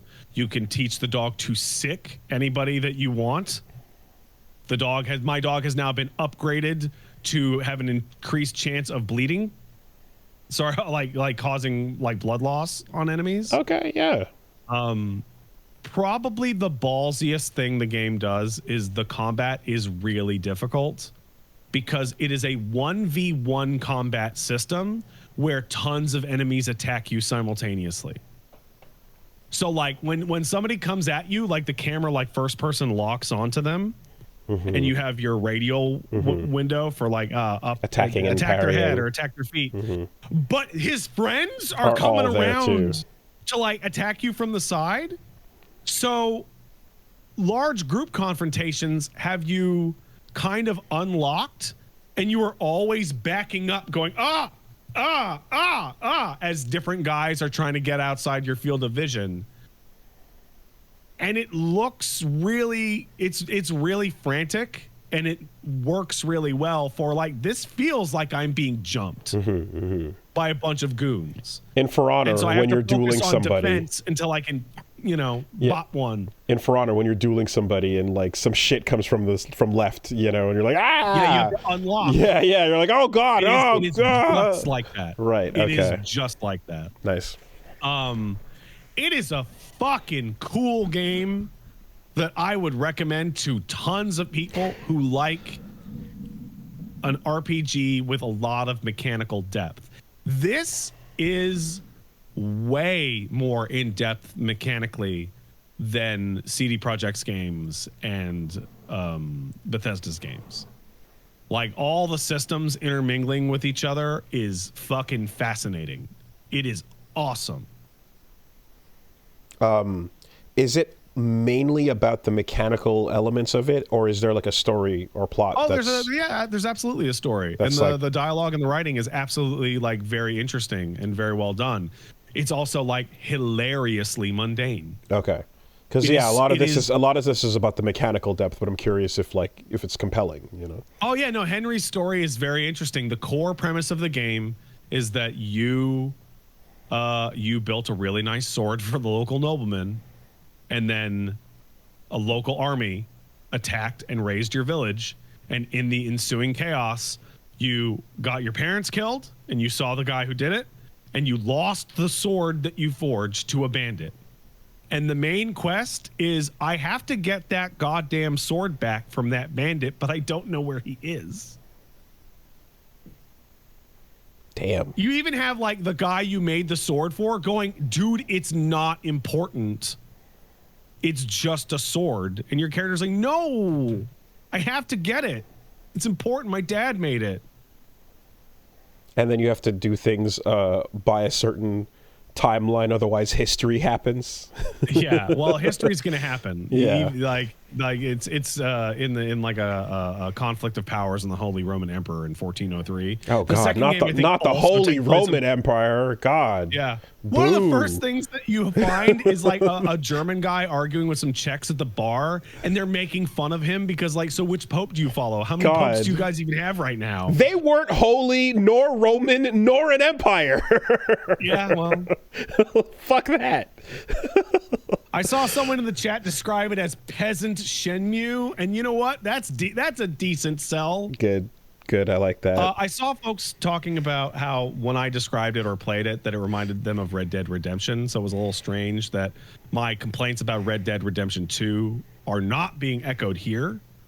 And that is for two really simple reasons. In Red Dead, you don't actually have a lot of mechanical depth to any of the things you do. A lot of the things that you would do in Red Dead are actually just cutscenes, skinning, building a house, stuff like that. When the game asks you to go through a quest in Kingdom Come Deliverance and say brew a potion, brewing a potion is really hard in this game. You have to set up the different like ingredients on the shelf correctly. You have to learn how to read so you can read the recipe book. And by the way, until your reading is high enough, it's still littered with spelling errors because you're not reading it good. Oh God, then you have to pump the bellows to boil it. You have to time with an hourglass how long you boil specific ingredients. You're describing crafting with extra steps, and I'm dying. I'm dying inside. Oh my God, that sounds horrible. One of the things that has made me so glad I'm not playing the second game first is the second game has a crafting mechanic for blacksmithing, and that crafting mechanic is get a slab of iron, manually heat it, and manually pump the bellows. Now put it on the thing, and then take your hammer and aim to even it out correctly along the hot spots. Okay, that's cool over though. The whole sword. Yeah, okay, but forging a blade is rad though. That's cool. But mixing concoctions, I'm dying, dude. I can't. Well, if you don't learn to mix concoctions, you're not going to be able to learn how to get the respec potion, which is just really strong alcohol. Okay. The respec potion is you are crafting like super moonshine, and it causes you to black out and forget all your perks. But if you use it, you run a percentage chance of developing instantaneous alcoholism, which will fuck your shit up unless you're drunk all the time. Just go blind. Fucking. Okay. It is fucking fascinating. So before you drink the lithium potion, which is super booze, you can do one of two things. You can get a hair of the dog potion, which will cure your alcoholism, or you can dilute the lithium potion into drinking water, which gets you 5 potion infused drinking waters, which don't have enough alcohol content to cause you to suffer from alcoholism. What is the task time for, like, let's say, like doing something like a concoction like that versus kind of like quest completion? Are you spending more time on the mundane? It is so open, wildly variable. Okay. There are a bunch of quests, bang out 4 minutes. Okay. It's this guy at the end of town, this other guy at the end of town. Talk. Could you speech check it? Talk. Right? Because like you can play like the execution quest that I described. If you included the steps, which are learn to read and learn to brew potions, that thing was like 3 hours. That thing was crazy. It was and also none of the people involved have fast travel points anywhere near them, so you have to just hoof it on your horse.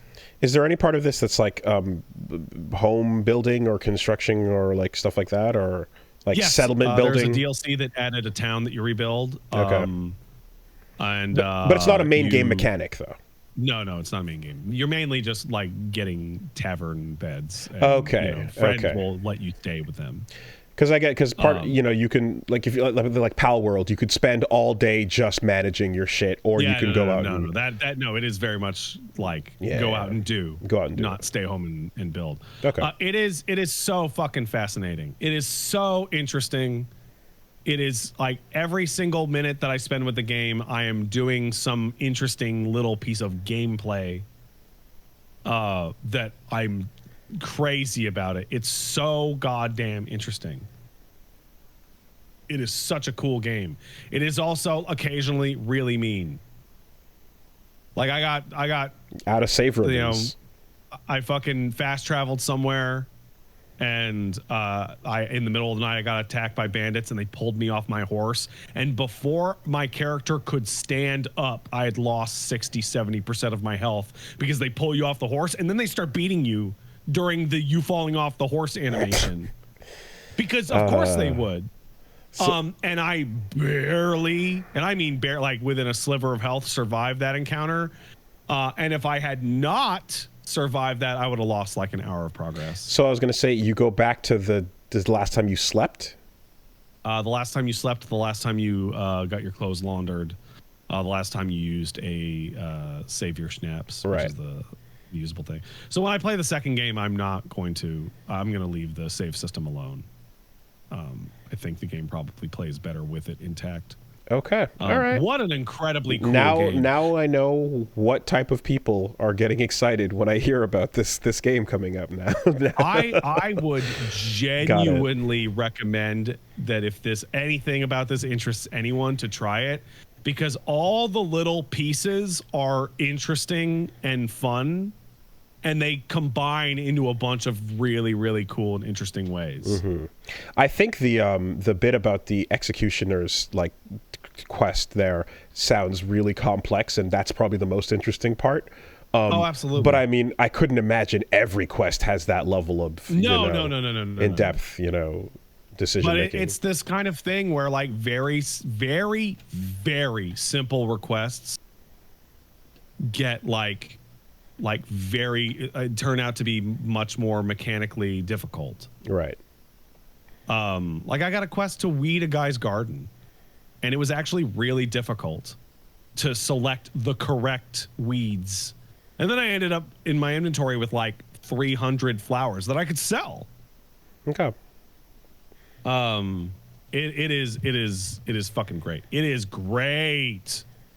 I'm so glad I'm playing the first one first, and then I'm going to roll right into the second one. Kingdom Come, not Deliverance 1. Not Alex Ross Superman. No. Okay. No, not that. All right. 1403 Bohemia sucks, by the way. It sucks to live there. Yeah, I'm good on any year that doesn't start with a 9 as the second digit. Don't worry. I'm good. You don't have to worry about that at all, because you are hilariously unrepresented in the game. Well, there was actually a big kerfuffle because the head dev of the studio, Warhorse, is like a massive shithead. Mm-hmm. There is not even a single person of color at all in the whole game.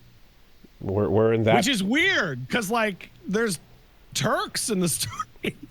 Like, we're in that part of the world. Yeah. That's it. That's all there is to it. Yeah. Okay. I mean, you know, I'm looking through these screenshots. I see what's going on. There could always. This is the type of game where I'd be like, "Oh, there's one, and there's a big quest about it." You know, Wooly, is what I would expect. You know what you just described Witcher 1 and Witcher 3. Oh, okay. In which there's like literally one person of color in the entire game. Yeah. Okay. Yeah, no, I'm looking at this dude's haircut right here, and I'm like, oh yeah, no, I think. Oh, you totally just spoiled something for me with that screenshot. I'm sorry. It was on the Steam page. Oh, it was on the Steam page. It's a screenshot on the Steam page. I'm sorry. On the second game? Yeah. Oh shit. That's so fucking funny. Holy shit. Oh, damn. Okay. I'm sorry. I literally just went to the screenshots on Steam. No, hey, listen, to be fair, I got spoiled on something in my stream, and it was maybe the funniest interaction I've ever had with a chat member, in which I was making jokes about two characters becoming gay and kissing, and then someone asked me in the chat, "Oh, did Pat get spoiled on the second game?" And I went, "What? Oh, what? Yeah. Really? Okay, yeah. Gaycation in this? What?" Yeah, they picked their promo material and chose that for some reason. All right, Yeah. Well. Anyway, Anyway, so funny. That's so fucking funny. Oh, I can imagine. Well, that's cool. Well, now I can imagine. Yeah, I guess. well, that's cool, actually. All right. Well. Yeah. Okay. So yeah, that's what I've been playing, like, exclusively. I can't get enough of it. I can't. It's so goddamn amazing. Okay. And then I hear little bits and pieces of the second game, and I'm like, wow, that's awesome. Like, hey, you know what? In the second game, if you steal and murder enough, the town will brand you in the village square so that everyone knows to fucking you're a thief. Ignore you. And the only way to wash the stink of the brand is to go to a priest and agree to go on a holy pilgrimage and walk the length of the map to a holy site. Wow.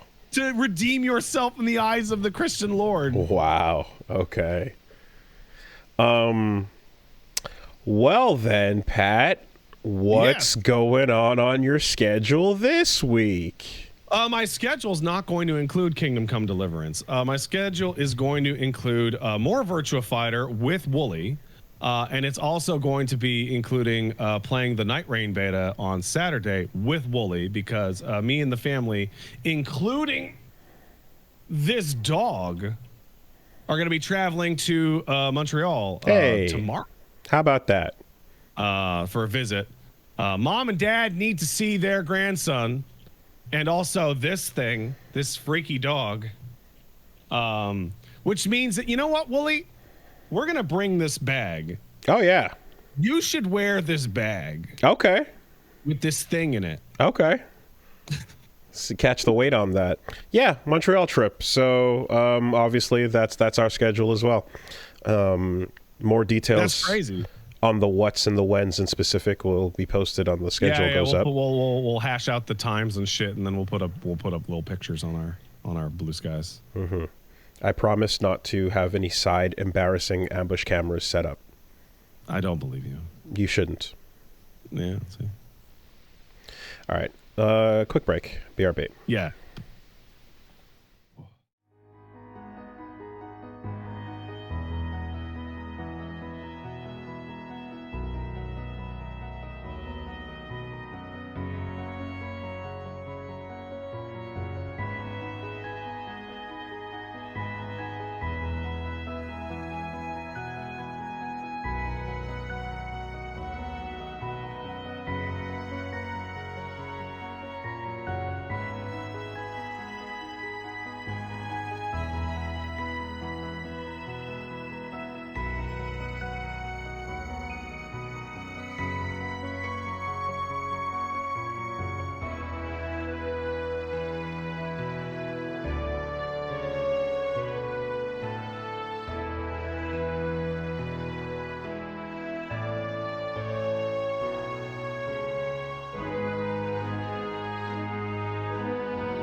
All right.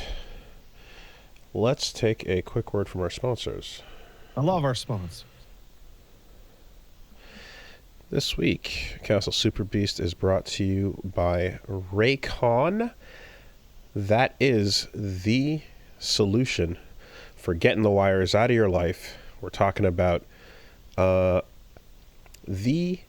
everyday earbuds you can get that are the perfect gym buddy that can help you with your, if you want to take a call, premium audio, whatever you want on the go, and a 32-hour battery life that sticks with you.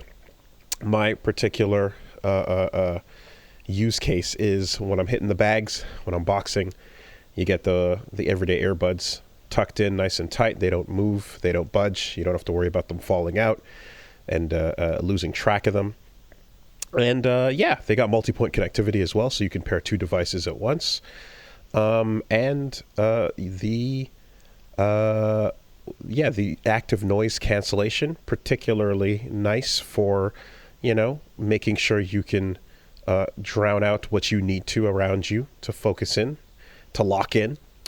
And you're getting all of that without the price of the premium audio brands. You're getting all the quality at half the price. It's available in a ton of vibrant colors. I got the blue pair in particular. And Raycon's got a return policy, 30-day happiness guarantee, no questions asked. So it's pretty straightforward. You don't want to have to deal with, wires in your life. You want something convenient and easy, and you want to be able to take calls and not worry about charging it too much. Get yourself in on the everyday earbuds. You can get 15% off site-wide at buyraycon.com/superbeast. That's 15% off at buyraycon.com/superbeast. One more time, that's buyraycon.com/superbeast. Thank you, Raycon. Thanks, Raycon. All right. This week, the podcast is sponsored by Hero Forged.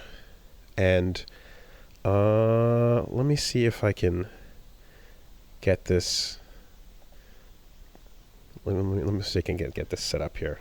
So Hero Forged, as I've discussed last time, is the best way if you're tabletop gaming. If you want to get a custom miniature ready to go, they've got you set up. Check this shit out. Hold on, let me full screen this on my end. Oh, cool, man. Yeah. You gotta hold it slightly further back. The camera's having trouble focusing. Okay, here. There you go. Right, I made a little miniature Wooly. Little punch Wooly. Yeah, that looks really good. Yeah, he's in a monk outfit. I got the colors going. The dreads with the blonde hair, with the dyed blonde tips, black at the bottom, and then down there, a little Wooly Versus even at the. You can customize every element of it. I put him on a wood floor with the full monk's outfit as well. That looks really good, man. I picked the pose. I picked the facial expression, all the details of the fabric and the clothing and all that. There's I even like the little beads that are like wrapped around, the kind of monk necklace and stuff. So this is there's a punch monk Wooly over here. And this was super simple to do. Like, I just took a look over at their website, browsed through, and it's like a character creator in a game. You have a very easy setup for just browsing through tons of face details, extensive clothing areas, poses, and you can go in and like fine tune the scalp, eyebrows, jawline, and more. And you're getting a print quality that's like super detailed as well. Like, it came out great. This is this is ready to go for any tabletop needs. And again, even down to getting the colors and name on the bottom and stuff as well. So, they've got a new system as well for like posing ears, teeth selection, and like I'm just describing stuff for humans, but like there's a really detailed set of parts and stuff for monsters as well, creatures, more than just your basic human setup. You've got like all kinds of fantasy races and clothing options and stuff to pick from. So new premium plastic as well are the material they've got for their minis. So there's a good durability and longevity to them. You don't have to sacrifice detail to have them be, able to last. And the detail you're getting, the new specs for premium plastic minis are 35 by 30 by 30 microns. So every pretty specific. Every feather on your Griffin mount will look sharp, It's don't usually talk about things with microns. Yeah, no, it was quite impressively detailed, and it was very simple and fun to set that up. And I think I mentioned as well, there's a kit bashing system that lets you go in and grab parts and pieces and accessories from multiple different other models as well. So if you want to really just freestyle it and go completely crazy, there's a pro subscriber option called kit bashing, where you can just make absolutely anything. You can bring up to 20 more items onto the same mini, pose them individually, and create like a very complex figure with multiple parts, aspects, weapons, limbs, clothing, whatever you want to do, all printable on their either the minis, or you can get standees as well. You can get digital products if you just want the STLs. You can get that printed too, or not printed. You can get that downloadable. And then the regular options include like regular plastic, premium plastic, color printed, bronze, or color standees. So go take a look. Visit heroforge.com to start designing your custom miniature today. And check back often, because new content is added every week. Again, if you are looking to make yourself a cool little tabletop miniature and you want to get that shipped out to you real quick, and it looks, the one I got looks pretty cool. That's heroforge.com. If you use the code CASTLE, you'll get 5% off all orders on physical miniatures. So heroforge.com and use the code CASTLE to get 5% off of all your orders on physical miniatures. Yeah, pop it in there. Let them know we sent you. And legit, this is one of those ones where I'm like, oh yeah, I super love, like, this is a great fit for us and what we do here. I had to pick between wearing a suit or going with the monk look, and I'm thinking, like, chances are if I ever use this in the future, I'm probably going to go with the monk build. So let me have this preemptively ready to go. Thanks, Hero Forge. Thanks, Hero Forge. Show monk one more time. Here, let me see if I can get the light and camera good for this. Let's see. Focus. There we go. Yeah. And that is really cool. At the bottom there. I'm going to keep this right on my desk. There you go.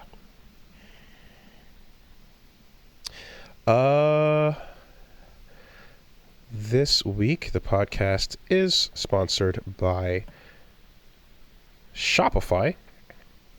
Cha-ching is the sound of a sale on Shopify. That is your number one checkout on the internet if you are getting yourself into an online business and you need to figure out how to take it from the beginning steps to getting your shop up and running and getting your cart up and running and sell. I don't know what I'm doing. If you want to sell something like a t-shirt, or if you want to expand beyond that and eventually take your business to the next level when you get to that millionth sale, Shopify is there for you the entire time. They've got all the onboarding and metrics and background data that you want in a commerce platform to sell anywhere to your customers, wherever they are on all platforms. It integrates into multiple websites on your social medias, wherever you want to be. It's the not so secret behind a ton of successful online businesses right now. And they've got award-winning customer support.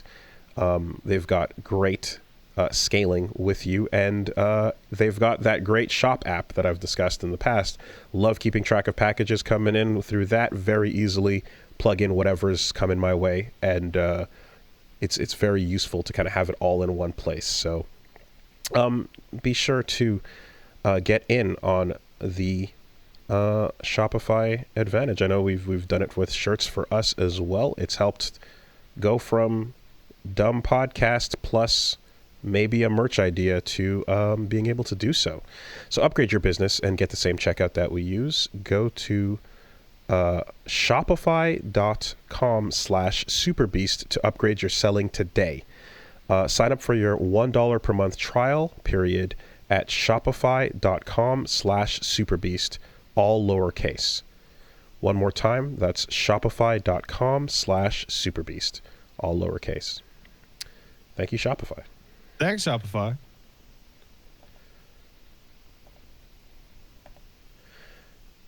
And this week, the podcast is sponsored by ExpressVPN. Hey, ExpressVPN, how are you doing? I hope you're doing well. I mean, I had to use this like literally just like 2 nights ago as I was browsing, and I was told, no, you can't do that. You're in Canada. You can't read this article. And I was like, ha. You don't tell me what to do. No, I'm not. So, yeah, let's see. Going online without ExpressVPN is like going on, it's for like forgetting yourself on a Zoom meeting, forgetting to mute yourself. Do you really want your coworkers hearing you trash talk them? I would much worry about like farts, man. Or flushing the toilet, or insert your own embarrassing example. Because like sometimes when you're talking, I just like move that right down so that I can just start farting and no one can hear me. Yeah, no, if your Zoom meeting is happening within earshot of your toilet, massive braps coming through. That's a rough one.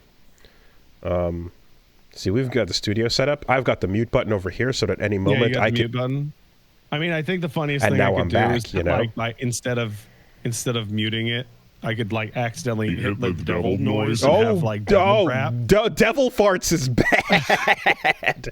Don't do that. No, please. No. Instead, protect yourself. Ooh, Jesus. Yeah. No, you want to be able to get yourself behind a secure way to browse, and all your traffic flows through your ISP's servers, including their mobile network providers. So yeah, they know where you're going. They've got all that data, and they're legally allowed in the US to sell that information to advertisers. That sucks, and that data is becoming a very, very highly desired commodity out there. So you can reroute 100% of your traffic with ExpressVPN using their encrypted servers, so your ISP can't see and gather all that dirt on you. And furthermore, yeah, if you get to a website or any sort of service or whatever that's like, you're not in America, you can't look at this, and I go, yeah, well, click. Now what? Solve the problem. It's real simple to use. You open up the app, you click one button, and just like that, you're protected. Works on all your devices, your phone, your laptop, tablets, and more, so you can stay private on the go. Rated #1 by top tech reviewers like CNET and The Verge. So, as a regular user of that, I was able to just like shift locations just 48 hours ago. Got in, got out, did what I needed to do. I appreciate the convenience. Protect your online privacy today by visiting expressvpn.com/superbeast. That's expressvpn.com/superbeast, and you can get an extra 4 months for free. expressvpn.com/superbeast. Thanks, ExpressVPN. Thanks, ExpressVPN. All right, so for me, it's gonna be pretty short. I did jump back online in Marvel Rivals. I jumped online with the group, so Black Gift, we rode. We got some games. It's interesting. So you can only queue up with a maximum of 4 going on ranked. Unless you're in a tournament, then you can do 6. But like, really? Yeah. Or if you do casual, I think you can do 6. But if you're going into ranked, you can't go more than 4 stack. Because I guess they just don't want people. They don't want to have like full groups where people aren't able to join matches, and they don't want to have you wait for another group of 6. So interestingly, they just decided to put a cap on that. I had no idea that was the case. You can't do 5. You can do 6. People are saying you can queue 4 or 6, but not 5. Oh, is that what it is? Okay, then we missed. Oh, you know why? Because one person gets you're bullied. Ranked queuing with 5, that means you can only get solo queuers into your thing. But if you're ranked queuing with 4, then you can get all the people doing duos in. And I guess to stop one person from getting bullied, right? Yeah. That's interesting. Okay, I think we misunderstood that then. Yeah, we thought it was only 4 unless you did casual or tournament. Okay, so full stack, just not 5. All right, well, in any case, yeah, obviously, needless to say, that's a much funner experience, much funner way to play the game is, on comms with other people and minimizing toxicity. And I also, it took the opportunity to just learn how to play better, how to improve, and work on the characters that I'm focusing on. So like Moon Knight, I was able to like learn a lot of learn some tricks and get better at some simple things that I feel like are particular to that character. Learning the matchup, so to speak. The way Moon Knight kind of throws out like 3 blades at a time. There's these little things to it where it's like, oh, if you kind of like zigzag left and right to stay defensive. Sometimes if you're moving sideways while throwing the 3 blades out, they're gonna land in linear fashion and you're not gonna hit all 3 on target. So every time you have the rhythm of releasing the 3, you should stop, aim, and then keep moving. So there's like a rhythm to how to fire with that character. Learning how to aim the Ankh behind them instead of in front of them so that they have to turn around for an extra second to deal with the Ankh, calling out his ult and throwing an Ankh down that pulls them into the middle of it. And, all these little basic tips. And there's even, there's combos where you cancel attack animations to improve Yeah, that's crazy. I don't do that. I can't. So I can't focus. It sounds intense, but it's actually not as bad once you give it a shot. But essentially, certain buttons you can kind of like plink from one into the other to begin the second one faster. And in a life or death situation where somebody's got 2 headshots on you, it'll make all the difference. As somebody who's bad at aiming, I need all the tech like that I can get. Because when I find myself 1v1 in a room and we're both jumping around and doing the dance type of thing, anyone with basic FPS aiming and a mouse is gonna just take me out way faster. So I need to have like tech like that to compensate. I also, same thing for like Iron Fist. There's a lot of fun I learned about like playing melee in that game and learning how to like go in and go out and finding the right rhythm to it. Like picking your picks with precision. There's don't overextend. Don't ever overextend. Unless the situation calls for it a little bit, but even then, sometimes you can go a little bit, get that last kill, but don't jump off the point too hard or fuck up the rhythm by getting greedy. It's just there's obviously a lot to this. It's interesting to see too. So something that they announced was that there's going to be a half-season reset.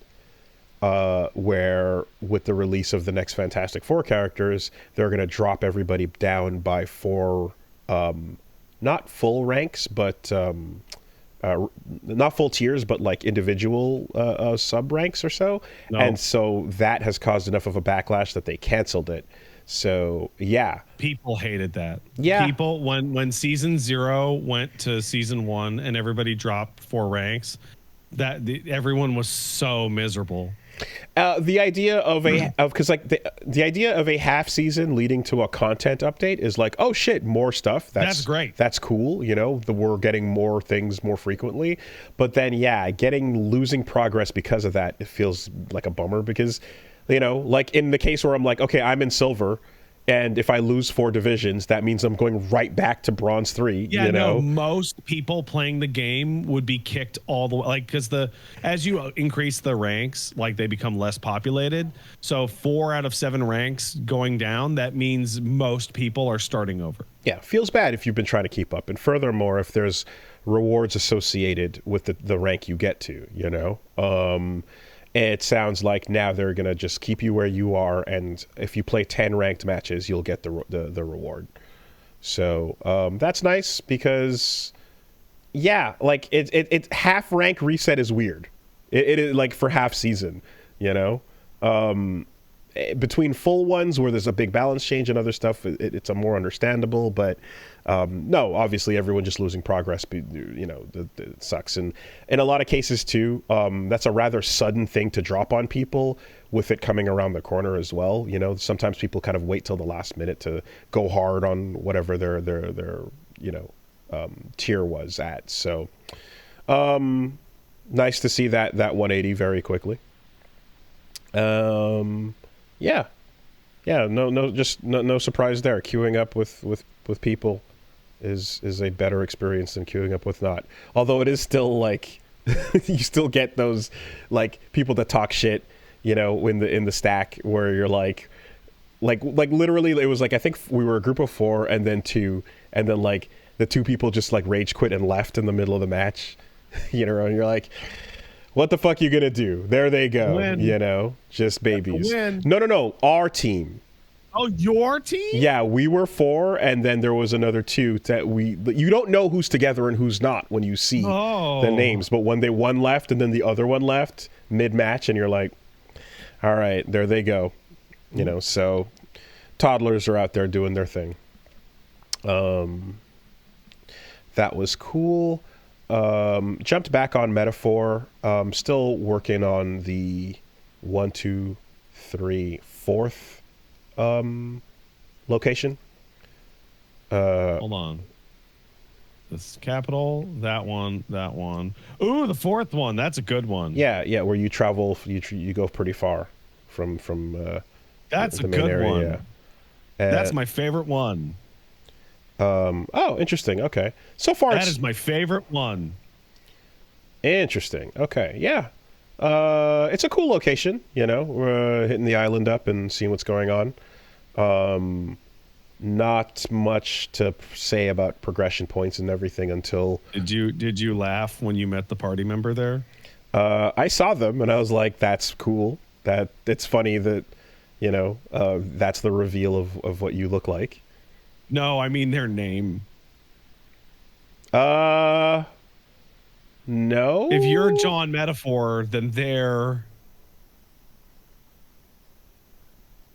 So I'm talking about. Okay, you're talking about Virga Island, right? Yeah. Okay, what's the party member's name there? I forget his name. Oh. Well, never mind then. Okay. But we met the dude that's likely going to be jumping in the group. But yeah, I don't know. I popped back in. I did like a couple little like. There's a pun going on there that I think is really funny. Gotcha. Okay, I forget. I don't remember. Once I complete the area and do more, I'll have more for you there. But it is fun hanging out with fucking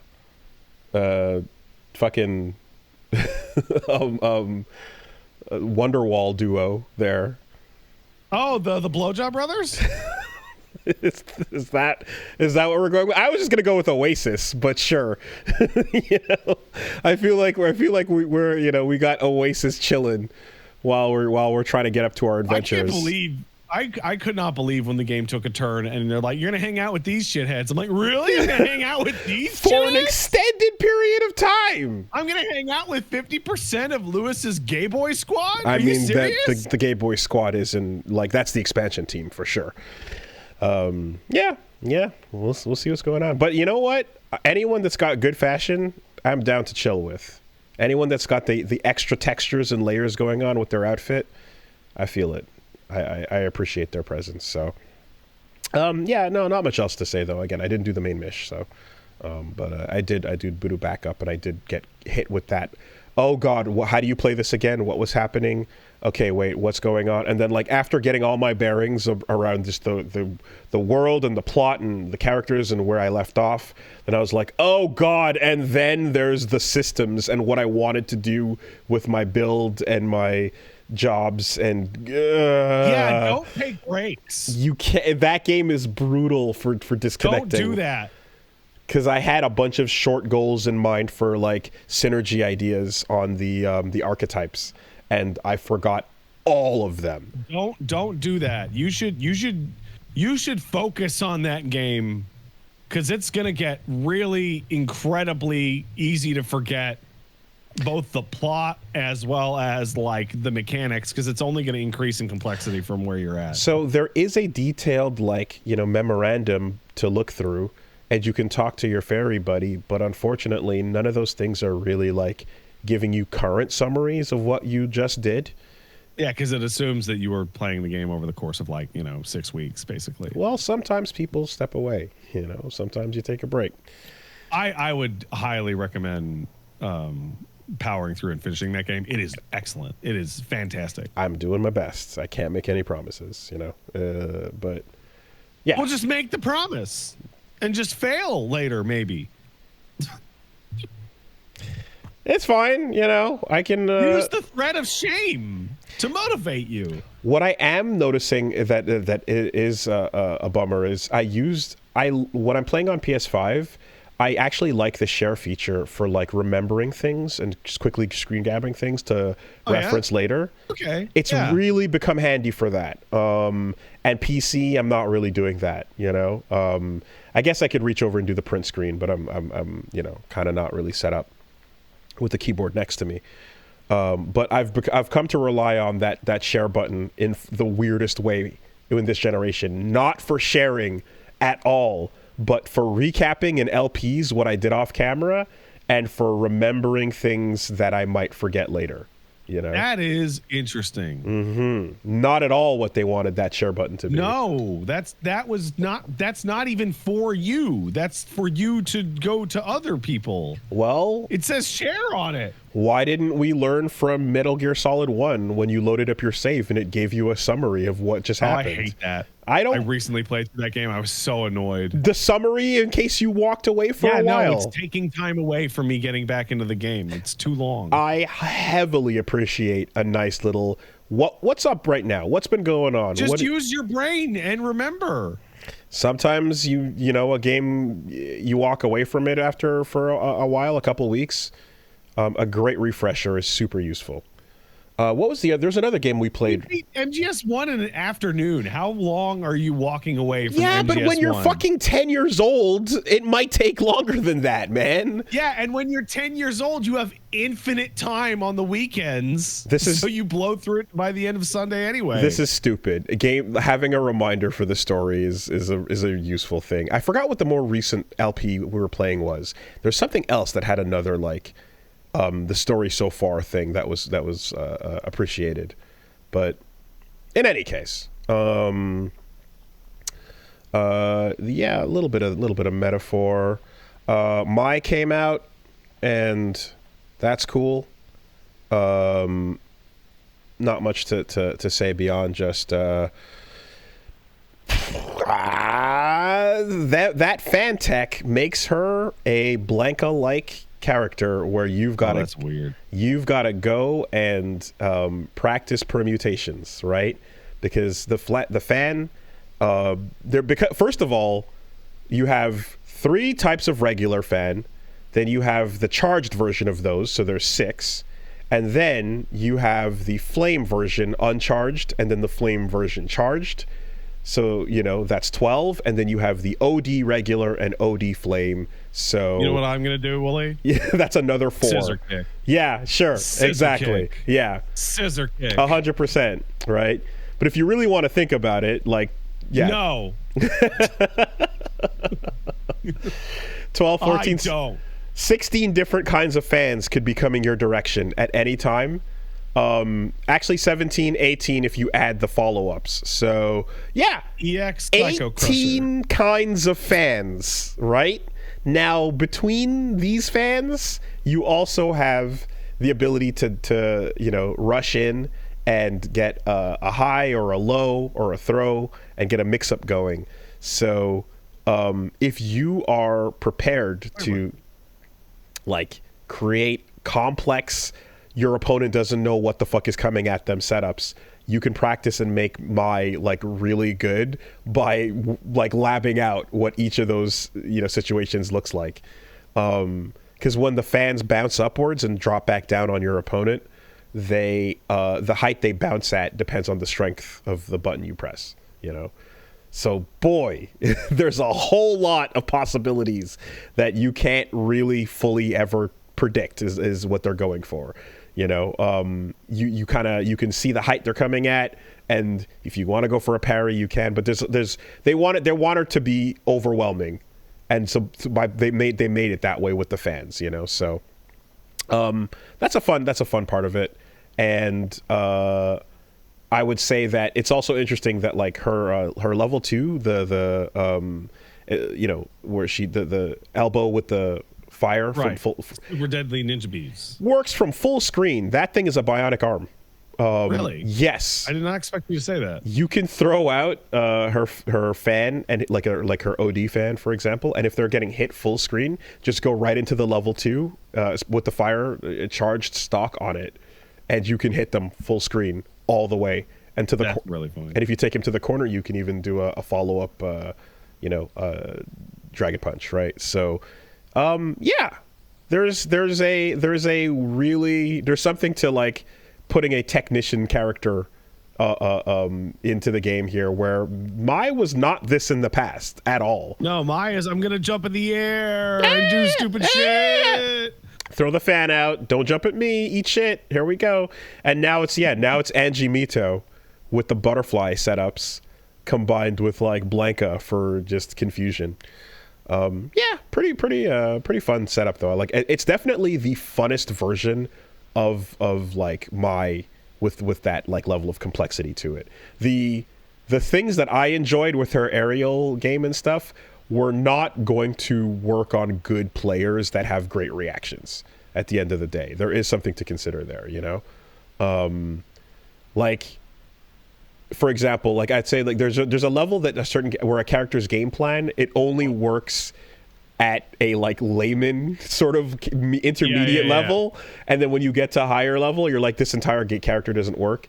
So King in Tekken has a bunch of grabs where like, to you or I as human beings, we're like, God fucking damn it, I can't escape. It hurts. I'm dying. 50%. That's crazy. That's too much. But really good Tekken players know exactly what grab is coming at them, can react to the which hand is above which, if it's left or right, and they immediately just break the grab. And it's like, if your whole game was built around landing this grab, and good players can always react to what you're doing, you cannot hurt them, therefore this character is pointless. So they had to put in some stuff where it's like, oh, he can do an identical animation, but you don't know which of the two is going to come out of it, you know?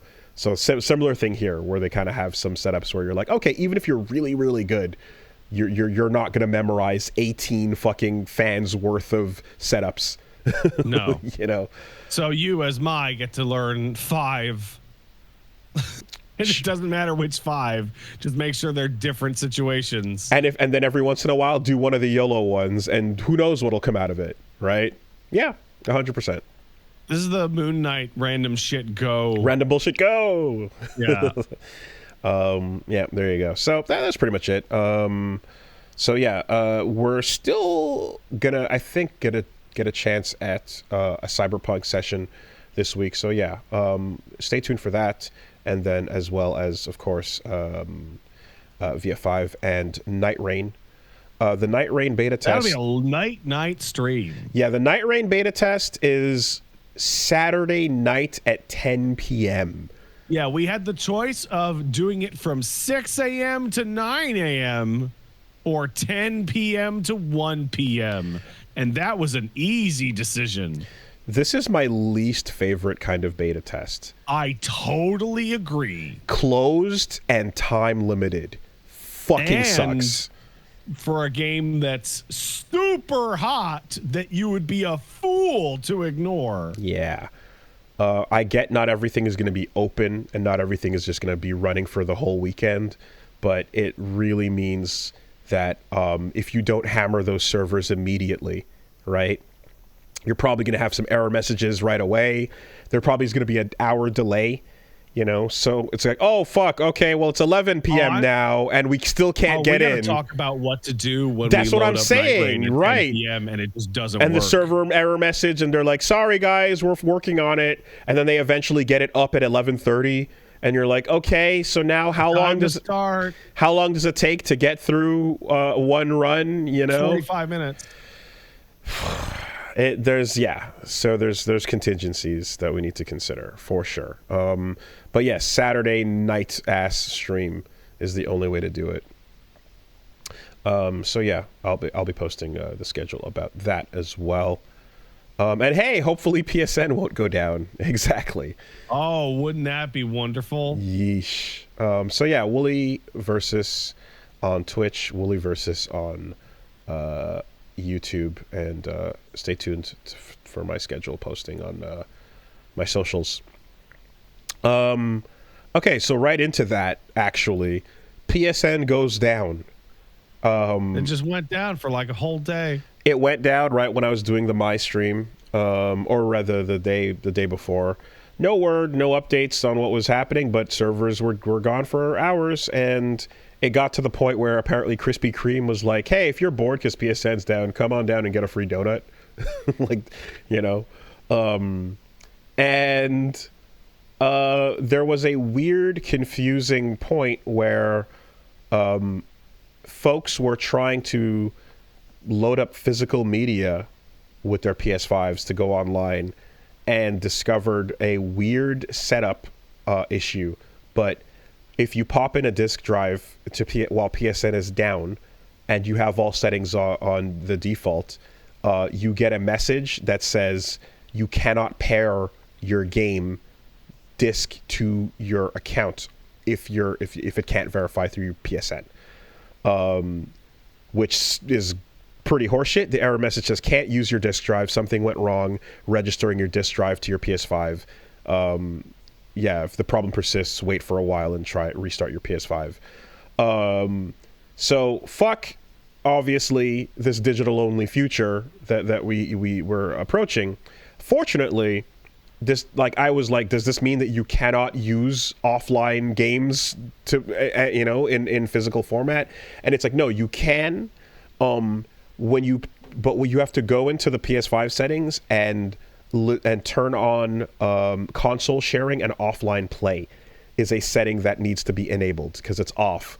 And if you like, you need to basically tell the console, yes, allow me to play my games without internet, please.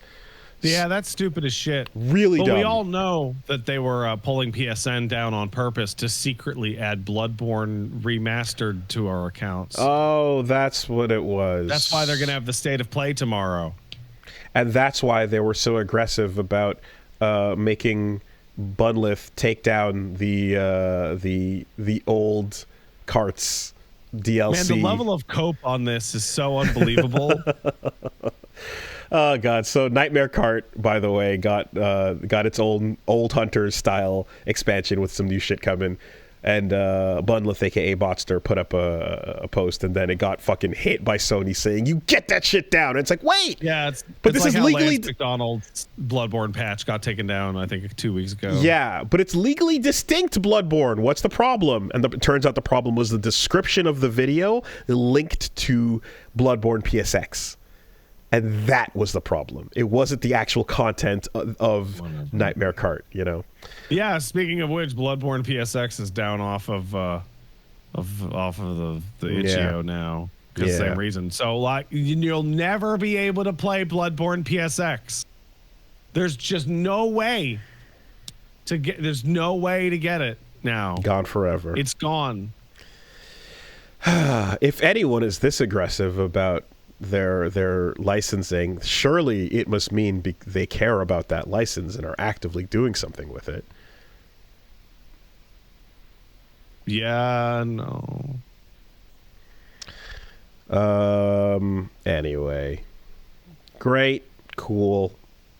PSN came back, no word, but that's all it was. You know, I think somebody in our chat really nailed it. It was like they're going to announce Silk Song Cart tomorrow. I don't even want to hear the word Silk Song anymore. I didn't want to say it with my mouth, but here we are. I'm tired of the entire everything. There's a bitterness on my tongue. There was another confusing story as well that popped up and then was not real, but not real, but like required clarification. So there was an update to Valve's Steam terms of service, and they highlighted a section that bans advertising business models that are essentially like forced ads like mobile games. Mm-hmm. So a number of articles came out reflecting that they had a section basically saying you cannot have paid advertising business model games where the game is free or whatever the case is, but then you force the user to watch ads. And thank fucking God, because obviously that cancerous shit on proper consoles and or Steam would just populate it with absolute dog shit. So that's cool. However, this was already a guideline. They simply carved it out into its own section, but this was not new. This was already in the case, and that stands to reason. That makes that's good. Yeah, and that makes sense because we would have seen a ton of these already if that were not already the policy, right? Mm-hmm. You know, I think I know that when you like on App Store and on Android and stuff, like there's the in-app purchases or includes in-game ads kind of stuff you see, but you never quite know like how nuts it's going to be, because sometimes there's the games where it's like, oh, there's a banner on the title screen or some shit, and then there's the full-on like you get one game and then you must watch this video and then you must, and yeah, fuck all that.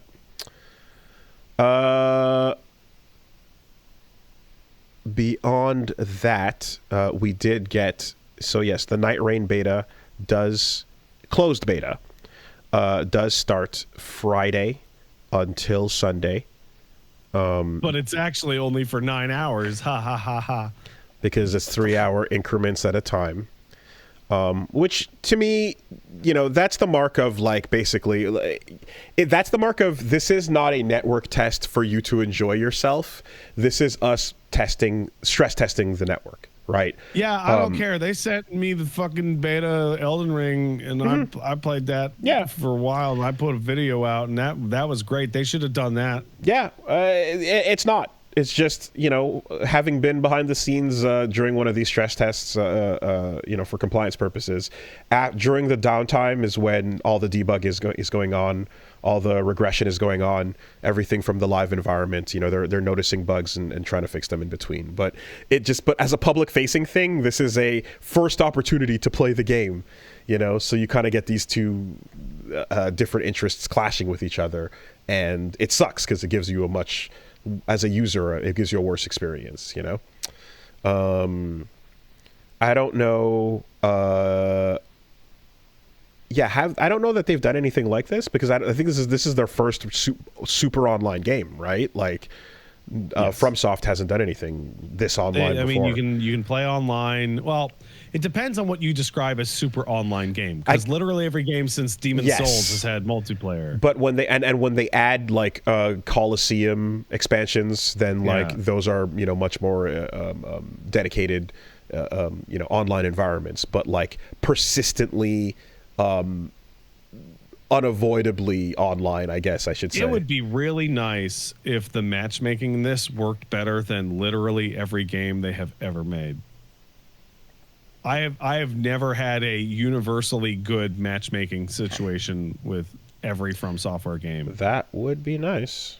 It is always like the amount of times I go to invade someone and it just says failed is too high. Well, I'm just remembering the room right before you go into the in DS1, you know, right after Artorias, the room to the left and right, where you're like you just try to join these things and you're just getting error messages on all of the fucking, you know, online modes, and you're like, yeah, what is even happening here? You know, the shit that worked. I think the irony is that the game that I had the easiest time playing multiplayer was Dark Souls 2, where it worked the most consistently. It's like the only thing in that game that was like way better than all the games around it.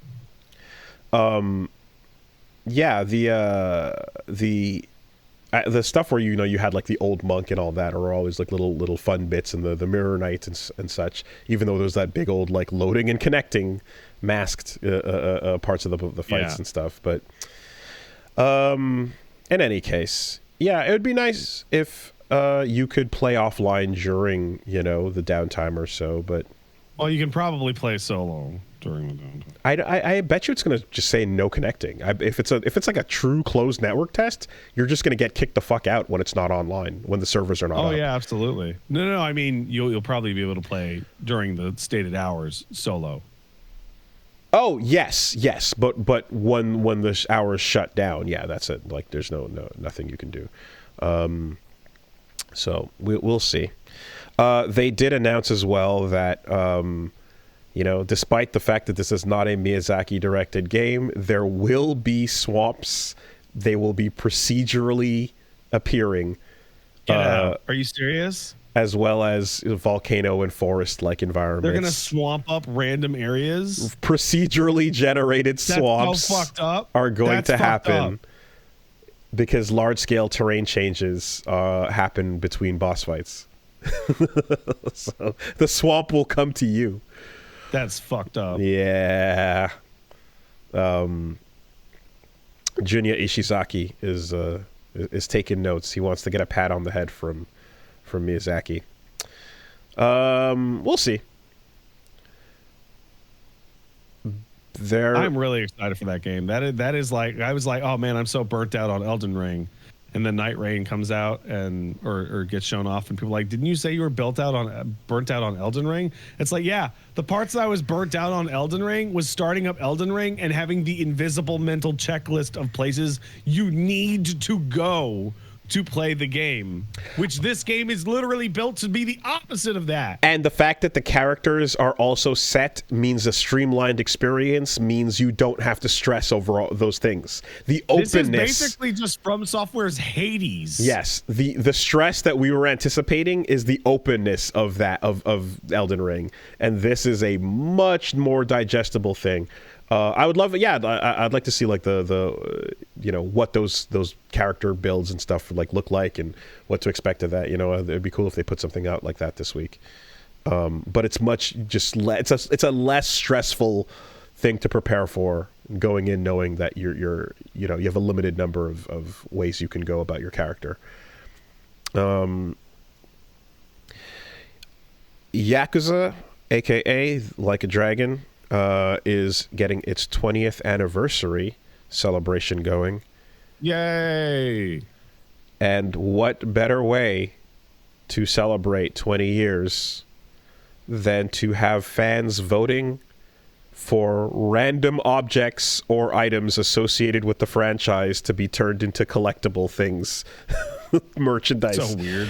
So if you want to go and get yourself, let's say, a Majima body pillow, or Namba's umbrella, or the cup from that Odin shop, you can go vote. Yeah. You can get an ugly sweater with Ichiban on it. Can I get an Onomichio anything? Didn't see that. I did see a bag, a safe. Hey, can you link me to this? Sure. If you want to get a costume of the cult leader of the Munan Cho Hepetnas, you can get that. You can vote for that, or a big pylon, even.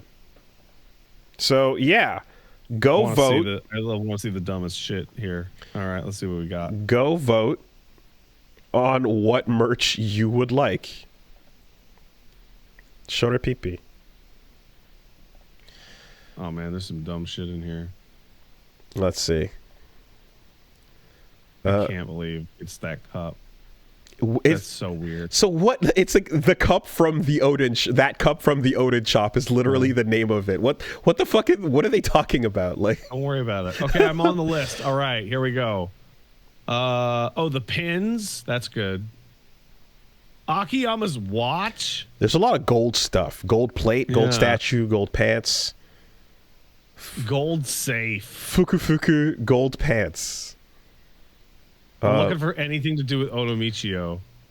Bottle of sake. Oh man, you can get Zhao's rings. That's fucking stupid. That's so dumb. Ichiban's fucking black featureless baseball cap. A fountain pen, perfume, aromatherapy candles. Mahjong tiles is pretty cool, actually. I'm becoming increasingly disappointed by not seeing anything. Oh, Onomichio statue. There it is. Yeah, that's the one right there. Let's see. Majima's leather gloves, steering covers. Okay. Oh, and Onomichio standee. Ooh, that's a good one, too. Majima's lingerie. Oh, yeah, when he's Goro-chan? There you go. So you can vote on, like, it feels like 100 things here. This is the stupidest shit. I love it. I love it. Koyuki's decoy pants. There's panties with a bear on them. What is happening? Don't worry about it. Okay. It'll all make sense if you play enough games. A bicycle. Just a delivery bicycle. That's really good. That's really funny. That's really funny. Big Pylon has got to be like... That's a standout, though, right? Like, I feel like... Oh, yeah, that's stupid as shit. I feel like Big Pylon is a clear front runner. Yeah, this is a clear, like, natural follow-up to, like... the Infinite Wealth thing, where there's like the biggest side quest in that game is Kiryu walking up to locations and the game going, remember that time, and then saying like one of the stupidest things that's ever happened in the series. Remember that time I was a pirate next year? Yes. Yes, I do remember that time, which is weird because you don't remember that time because you had amnesia. Uncool apron. Oh, hey, man, I got to take a quick break. All I got to right. take this dog out. BRB.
All right. So yeah, with the speaking of the PSN outages and such, it seems like as a result of that, the Monster Hunter Wilds beta is going to get an additional day. That beta is so weird. Because it didn't start yet, but they're putting an extra day on it, probably because they lost. It's been going.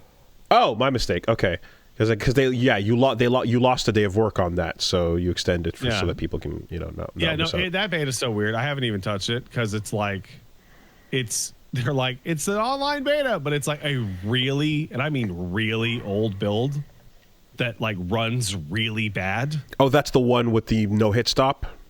Yeah, I think that's been changed, but like, it still runs like shit. Okay. So, yeah, this is an extension from the 14th to the 18th. And it's super weird because like review copies of Monster Hunter are out with the new performance. With the updated versions. Okay. And the benchmark is out. And the benchmark runs really well. Well, Capcom did this with 6, right? Like the early beta version was like unupdated. Mm-hmm. It's super strange. Okay.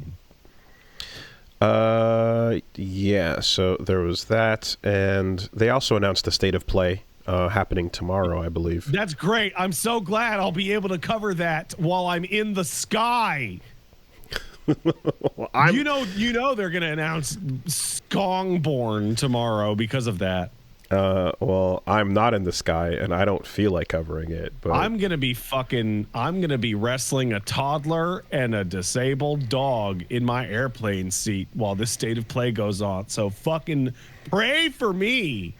What time is it even starting at? 5 p.m. Eastern, 40 minutes.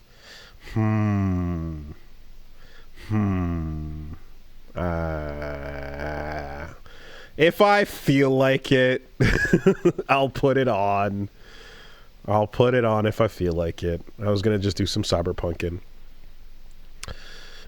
Just put it on in a picture-in-picture so that if something cool happens, you can just go, oh. Oh, yeah, okay. Not on stream, but then, yeah, okay. So then people can sync it up themselves. Yeah. No, put that on your stream, like put it picture-in-picture. I have to play Cyberpunk, but there's your head, but then next to it have the state of play, like it's a tiny little thing. We'll see what happens. Skong watch. Skongborn. Oh, that just sounds like shit. I make no promises. And not much, but hey, they released have you seen the poster for Mortal Kombat 2? So they released a poster for Mortal Kombat 2. I can confidently say I have seen a poster for Mortal Kombat 2. Yeah. But I don't think that's what you're saying to me. The official poster for Mortal Kombat 2 has been released. Johnny Uncaged Fury. Oh, okay. Johnny Cage, Rebel Without a Cage. It's just a Johnny Cage movie poster. It's committing to Scott Pilgrim fucking whatever. Hey man, whatever you have to do to distract people from playing the game. This is the movie. I'm talking about Mortal Kombat 2, the film. Wait, what? The sequel to the movie Mortal Kombat that came out. From the 90s? No, the new movie. There's a new Mortal Kombat movie from a couple years ago. There is? Did we talk about it? Yes! 2021! With the new kid. And it had... Okay. There was a new kid in it. And yeah. Good? Yeah, Cole Young. You know. I know. Was it good? No. Okay, yeah. But it did have the best depiction of Scorpion human and Sub-Zero, you know. Whatever. They did their thing, but then there was the new kid. If I get the ability to watch this on the plane tomorrow, should I watch it? I'll watch it, but should I fucking plug my headphones in or not? That's my question for you. I mean, if your brain deleted its existence, then yeah, you should watch it. You should pop in and see what's going on over there. Absolutely. It was a pandemic movie. Oh. Right in the middle of it. The Adventures of Cole Young. He's an MMA fighter with a hidden lineage. Dude, I hate that shit so much.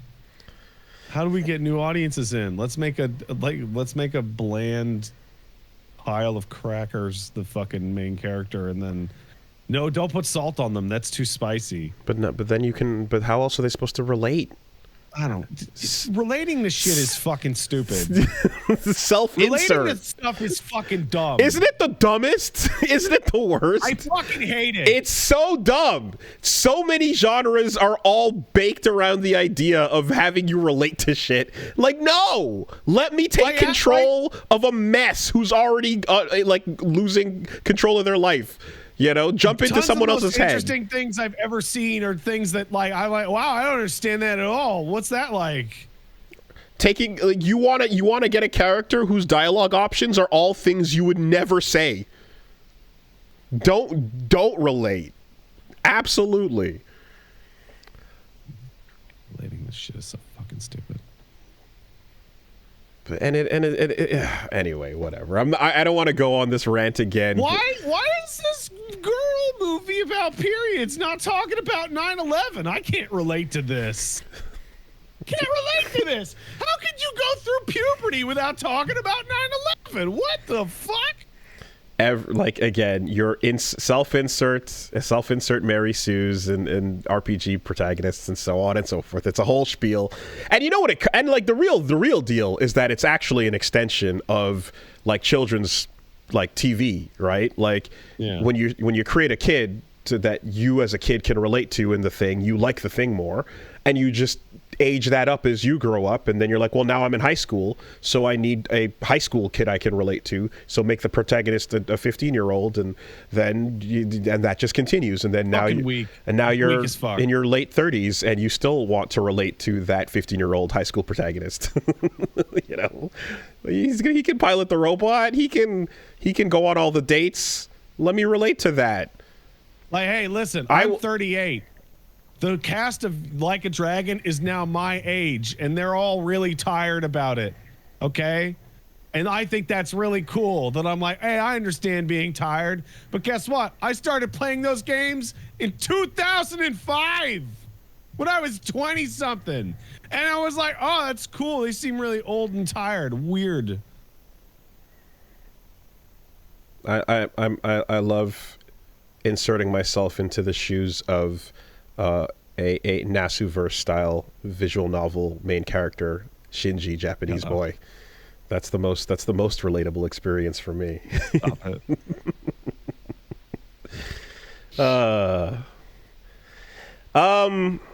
Anyways, let's take some letters. Hey, if you want to send in a letter, send it to castlesuperbeastmail@gmail.com. That's castlesuperbeastmail@gmail.com. You know, one time I did actually have to wear a white white button-up shirt and uniform, like school pants.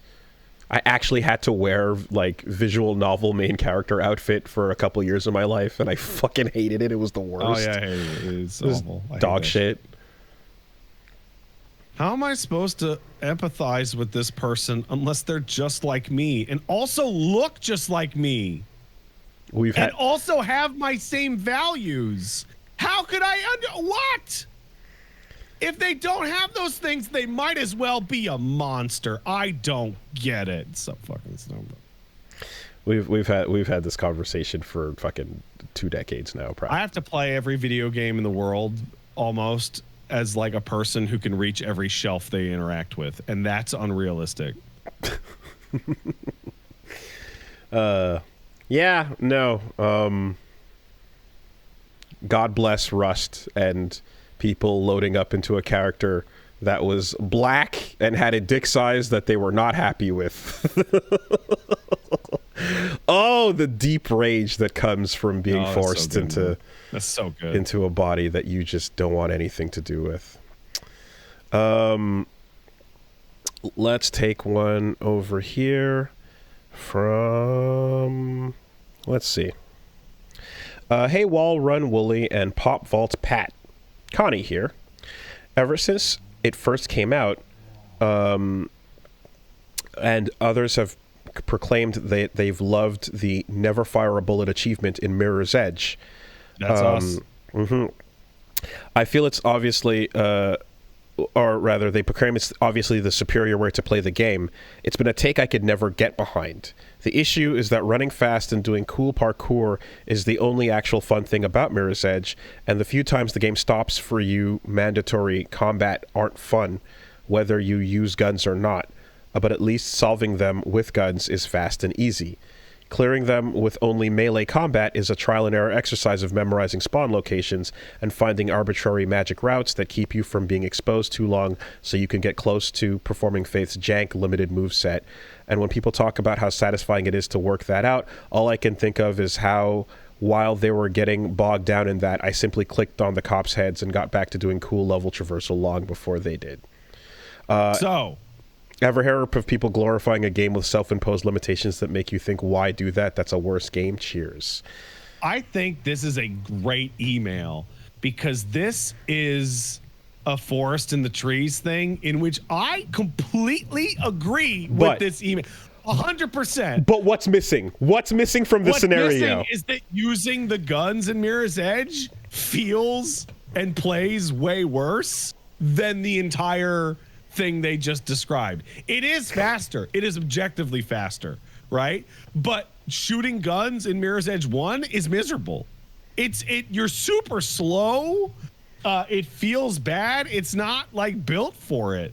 So it's interesting because as someone who likes the idea of the parkour person taking on the guns and fighting in that way, I love that idea. That's a fun immersive thing to get into and try to solve the problem with that limitation. But games that have come out since, like, there's parkour in games like the ninja wall running damn thing. Near everything. Yeah, there's a whole bunch of like games that have come and have exactly right that have had Mirror's Edge like mechanics, but the gunplay or swordplay or fighting has been way more advanced and feels good to do, and the system's built around it. The entirety of Titanfall is practically like that. Yeah. The clunkiness of gunplay in Mirror's Edge clearly feels like you're not supposed to be doing this. And like whether or not supposed to be, like we do know that there was like an argument internally as to whether or not to include guns at all. And then they split the difference by having the ability to just not do it. But like, yeah, no, guns in that game feel bad. And to your feeling that like, yes, I got through it a lot faster. And so I got rid of the bad part like more easily, and that it is annoying to like figure out the spawn locations and go through the magic path. That's true, but you're not accommodating for scale, and a lot of this is taste, right? Because me slowing to a crawl in Mirror's Edge when I pick up a gun feels way worse than having to figure out the enemy locations and die 20 times, because at least when I'm doing that second one, I'm still getting to run fast, which is the reason I'm playing Mirror's Edge. The momentum of picking up speed and avoiding getting hit because you're moving at max speed is a real fun system that works into the game loop, even if you have to like find a couple of difficult routes to take to get up close to do a takedown, Yeah, and I don't know what to say besides, like, if the immersion part of that means nothing to you, then you're just a different person from me, and you don't like the same things, and that's okay. But I also am somebody who, I don't want to... you can use a bunch of items in character action games and smooth over that experience, and you can use a bottle rocket in Wonderful 101 and see what it does. I don't know I don't even know what it looks like when you use it, but it's there, and that's like that's a way to play the game. But I think that when I'm thinking of like the part of the story with the character that is like not really a gun user, and like the fact that they allow you to do that, yeah, I enjoy that loop a lot more. I get more out of the fact that this is a parkouring game and it gives you a way to solve this. I'm also somebody, of course, I've said this, going out of the norm here. I've played BioShock 2 going for the Big Daddy build the whole way through the game. Yeah. right? That's a really unusual way to go with it, but I enjoyed that too. So I'm down to, approach the whole game in a very different way. But I just feel like this is one of those cut cases of like they made it feel bad. And the part of the team that did not agree, at the very least, whether or not they wanted it to, if they made gunplay feel really good and then part of the team was like, no, we don't want guns, that would have been weird, Yeah, and like the character action thing that you mentioned is like probably my perfect example, because the core of the email is like, do you think of anything else that people decide to self-impose limitations? And it's like, the reason why you and I don't use items in character action games is not because they're not effective. It's because using them is dull. Like getting better at the combat is more interesting than using an item to mitigate damage or enemies. So something that I'm talking about, I mentioned it last podcast, what I was like, the reason why I look around in Cyberpunk is because while people are talking, is not because I'm like ADHDing around the room, but it's because I'm trying to immerse myself and emulate a real conversation where I would look around while talking to somebody, right? We are looking at a history of games where we see the cutscene version of characters, and then we're like, can you live up to the promise of cutscene Dante? Can you live up to the promise of cutscene Faith? The cutscene version of the characters is like an ideal, and then the gameplay is like is a challenge to. I can only think of one game I've ever played in my entire life in which the in-game version of the character is in fact more impressive than the cutscene version of the character, and that is Vanquish. Yeah, sure, right. Vanquish's cutscene, Sam is fairly restrained, but like end of the game gameplay, Sam is out of control. That's it. So it's ultimately like, I can't tell you to like pick up a habit and do something that feels annoying to you and say like that's the superior way to go. But I can say that like a lot of the time when I'm playing a game and I see like a style of play or like a challenge or something inherently like as a possibility that feels right with what the game is going for, I enjoy striving to achieve that, to match to match the design essentially. I've been playing MGS3 and somebody asked a question. Do you think that the trank gun ruined Metal Gear? Ooh. And I said, no. I don't think the trank gun ruined Metal Gear. Interesting. That's ridiculous because like in gameplay terms, it is like it's just a worse version of the pistol that you get for all those characters. But I thought about it more while we're having this conversation, and like for a certain type of player, it totally does ruin Metal Gear because if you want to do a no-kill playthrough, part of that with nearly exclusively lethal weapons in Metal Gear 1 means you have like a really limited like option to do that. Yeah, in Metal Gear 2, Solid 2, they just go, no, here's a really effective gun that will actually, you can just shoot everybody and then it'll be fine. It's two things, right? One, it's going against the no kill philosophy, because if you're playing the game and you have like a Batman rule in your head, that's one experience that you're challenging, which to be fair, a lot of games do. I mean, obviously like Deus Ex, right? Literally, it's like, I beat Human Revolution with 0 fatalities. But then the second part of it is being sneaky is the other part of what a Metal Gear game is supposed to be. And if you stand on a cliffside and eliminate all the threats, then you don't have to do any sneaking. Then you have to sneak. Like the most interesting thing that I did in the last time I streamed Metal Gear is that I went to one of those little bases in Metal Gear 3, and I thought I had tranked all the guards. But I didn't. I missed one. And he found one of the guards I had tranked. And then they spotted me. And then I had a whole fucking interaction and a fun gameplay sequence in which I was hiding from people and shooting people, et cetera. And it's like, if I just perfectly tranked all those guys from a mile away, then that section would have been really dull by comparison. Also, some games are about sneaking and eliminating as you go, and other games are about sneaking and not interrupting the flow of things. And like, it's the difference between pacifism and Ghost. Right. people that are calling in for radio rounds and going, somebody's missing, go check it out. It's like, okay, the game doesn't want you to remove people as you go, you know? So, yeah, Hitman, it's always interesting in a game that it's like, can you do this mission and it's like you didn't exist? Nothing outside of the main objective. Nothing, no hair is out of place except taking out the higher levels of difficulty on Hitman. Yeah, yeah. It's like the guy is dead, but nothing happened. That's what, huh? I'm always reminded of the snow mansion where you just shoot out the bottom of the hot tub from the glass from way below. And like, if your mark is in the glass, there they go. And we don't even walk into the house. We don't even walk into the house. We don't even play the mission. We just look up, pop, pop. All right. Good job, 47. Yeah, but there's a lot of ways to limit yourself and get enjoyment. Like, for example, let's take a really long look at this.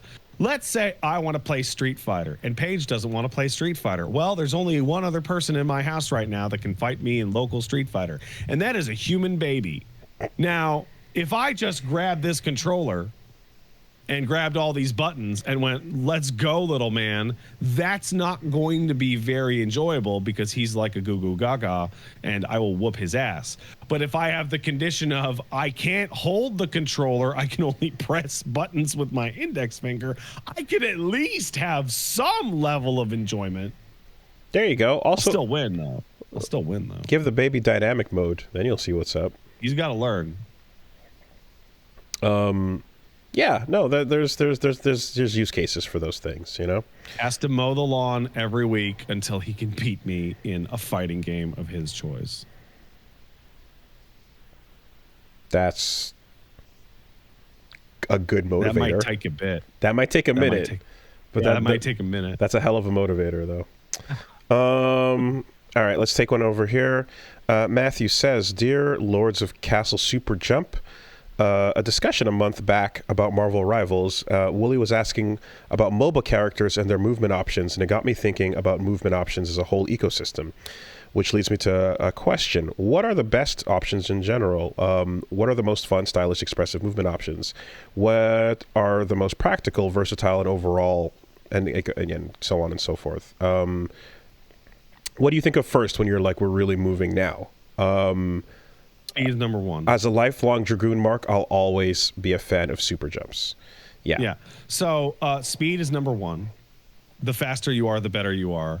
But in going with Dragoon in a multiplayer context, the ability to leave the sight line of another player by going really high, really fast is really strong. That's why in a lot of first-person games, you can run at somebody and you have a good jump over them.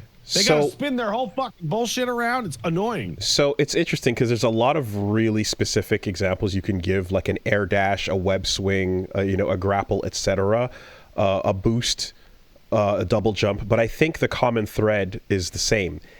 It's not full-on flight defying gravity. It's limited defying of gravity. Right? When you get to accelerate into the air in a certain way with a certain trajectory for a limited period of time, and then gravity kicks back in, it feels way better than just staying and not being affected by it at all. When Tribes came out and skiing in Tribes happened, and it's like, wow, this is way better than jetpacking. That's it. This is way better.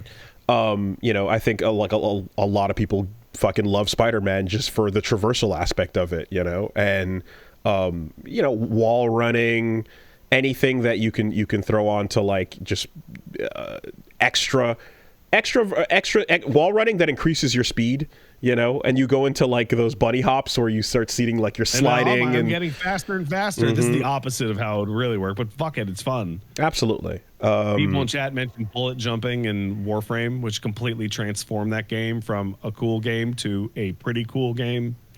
Getting around with Trick is really nice because one of the first problems presented by Devil May Cry when you didn't buy your stinger yet is, how the fuck do I get over there? It takes so long, you know. And then you start stinging up to people, but then it's like, it still takes a while.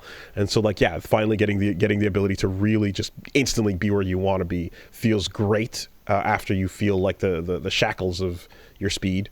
The core of like a good movement is it's complex. Like, it has depth to it, but it's predictable. So, like, even though like the Spider-Man swinging, right? There's a lot of stuff there, but all of it boils down to, do you understand how an arc works? If yes, then you can understand swinging at an intuitive level. Dogs. If you do not understand a parabolic arc, then why did Spider-Man go straight forward when I released here, but he went straight up when I released here? It might be tough. The reason why dogs enjoy playing catch and catching frisbees is because they feel like they are the ball or the frisbee when they're looking at it. And I feel like we can get some of that when you're swinging and then falling and then swinging and then falling. You get a little bit of that, woo, you know, the rush of a bungee jump into like a nice pull out of it, a dive. I'm going to throw in there that, like, Armored Core is phenomenal when it comes to camera movement, where the camera can barely keep up as your side dashes and dodges and assault boosts are like pushing the camera to the limit. It's really good, you know, because when you boost, the mech always goes much further off to the side than the camera would normally allow in most games. I also say the camera barely keeping up when you do when you shine spark, right? When you in Metroid, one of my favorite things as a kid was just like it cannot keep up. Samus is too fast. you're at the edge of the screen, you know. And that also introduces, I'd say, the after images effect as well. K-Dash doing blackout, you know, is one of the coolest looking movement things I can think of. I wish more things felt like you could do a blackout in any direction. Someone in the chat mentions Gravity Rush, and I think that Gravity Rush deserves like a special like attaboy and like a thumbs up, because Gravity Rush is essentially point-to-point flight. Like, it is exactly what we are talking about, how not to do it, but the level of animation work and perspective and camera work really quite sells that Gravity Rush, you do not fly anywhere. You fall everywhere. You fall towards your destination. A dramatically different feel. Yes, 1,000,000%. Yeah, and you know, well, just to elaborate a little bit more on the last point, camera is also like a fake trick. You know, like the camera feeling like you're sprinting in Mass Effect when you're actually moving the same speed, but it's just adding a little hilarious, right? Hilarious. So camera can do a lot, but in the same way, after images can do a lot. If you're fighting a boss in any game that's one-on-one and then they dodge to the side, but you see after images behind that dodge, you're like, oh, hold on a minute, wait a second. Some real shit is going on, you know? Like, there's something noteworthy about that just, you feel the movement and the momentum a little bit more with things like that. So even if it's just an illusion as well, you can make movement feel better. I will say, though, swinging feels better than point to point. Movement along an arc feels better than movement along a straight line. Always. Yep. That's why I remember when I was told about Freedom Wars, and it was like, oh, it's got a grappling hook, and I was like, but it's a point to point grappling hook. And I saw that, and I immediately went, oh, that's not what I like, though. I was like, oh no, that's not it. No, it's not. Don't give me the zip line. I don't want a zip line. I want to swing, motherfucker. Momentum is fun. Momentum and inertia as physical concepts are fun. That's it. So there you go. I think. Legend of Kage and Otogi 2. When you do a normal jump and you are just soaring through the air like an old kung fu film, you just like Hulk jumping, Hulk Ultimate Destruction jumping, you know. It feels great, and it feels great because you're soaring for a minute and then you know you're gonna land somewhere. So that's it. Cool. All right. I will see you in a couple of days, Wolves. Take it easy.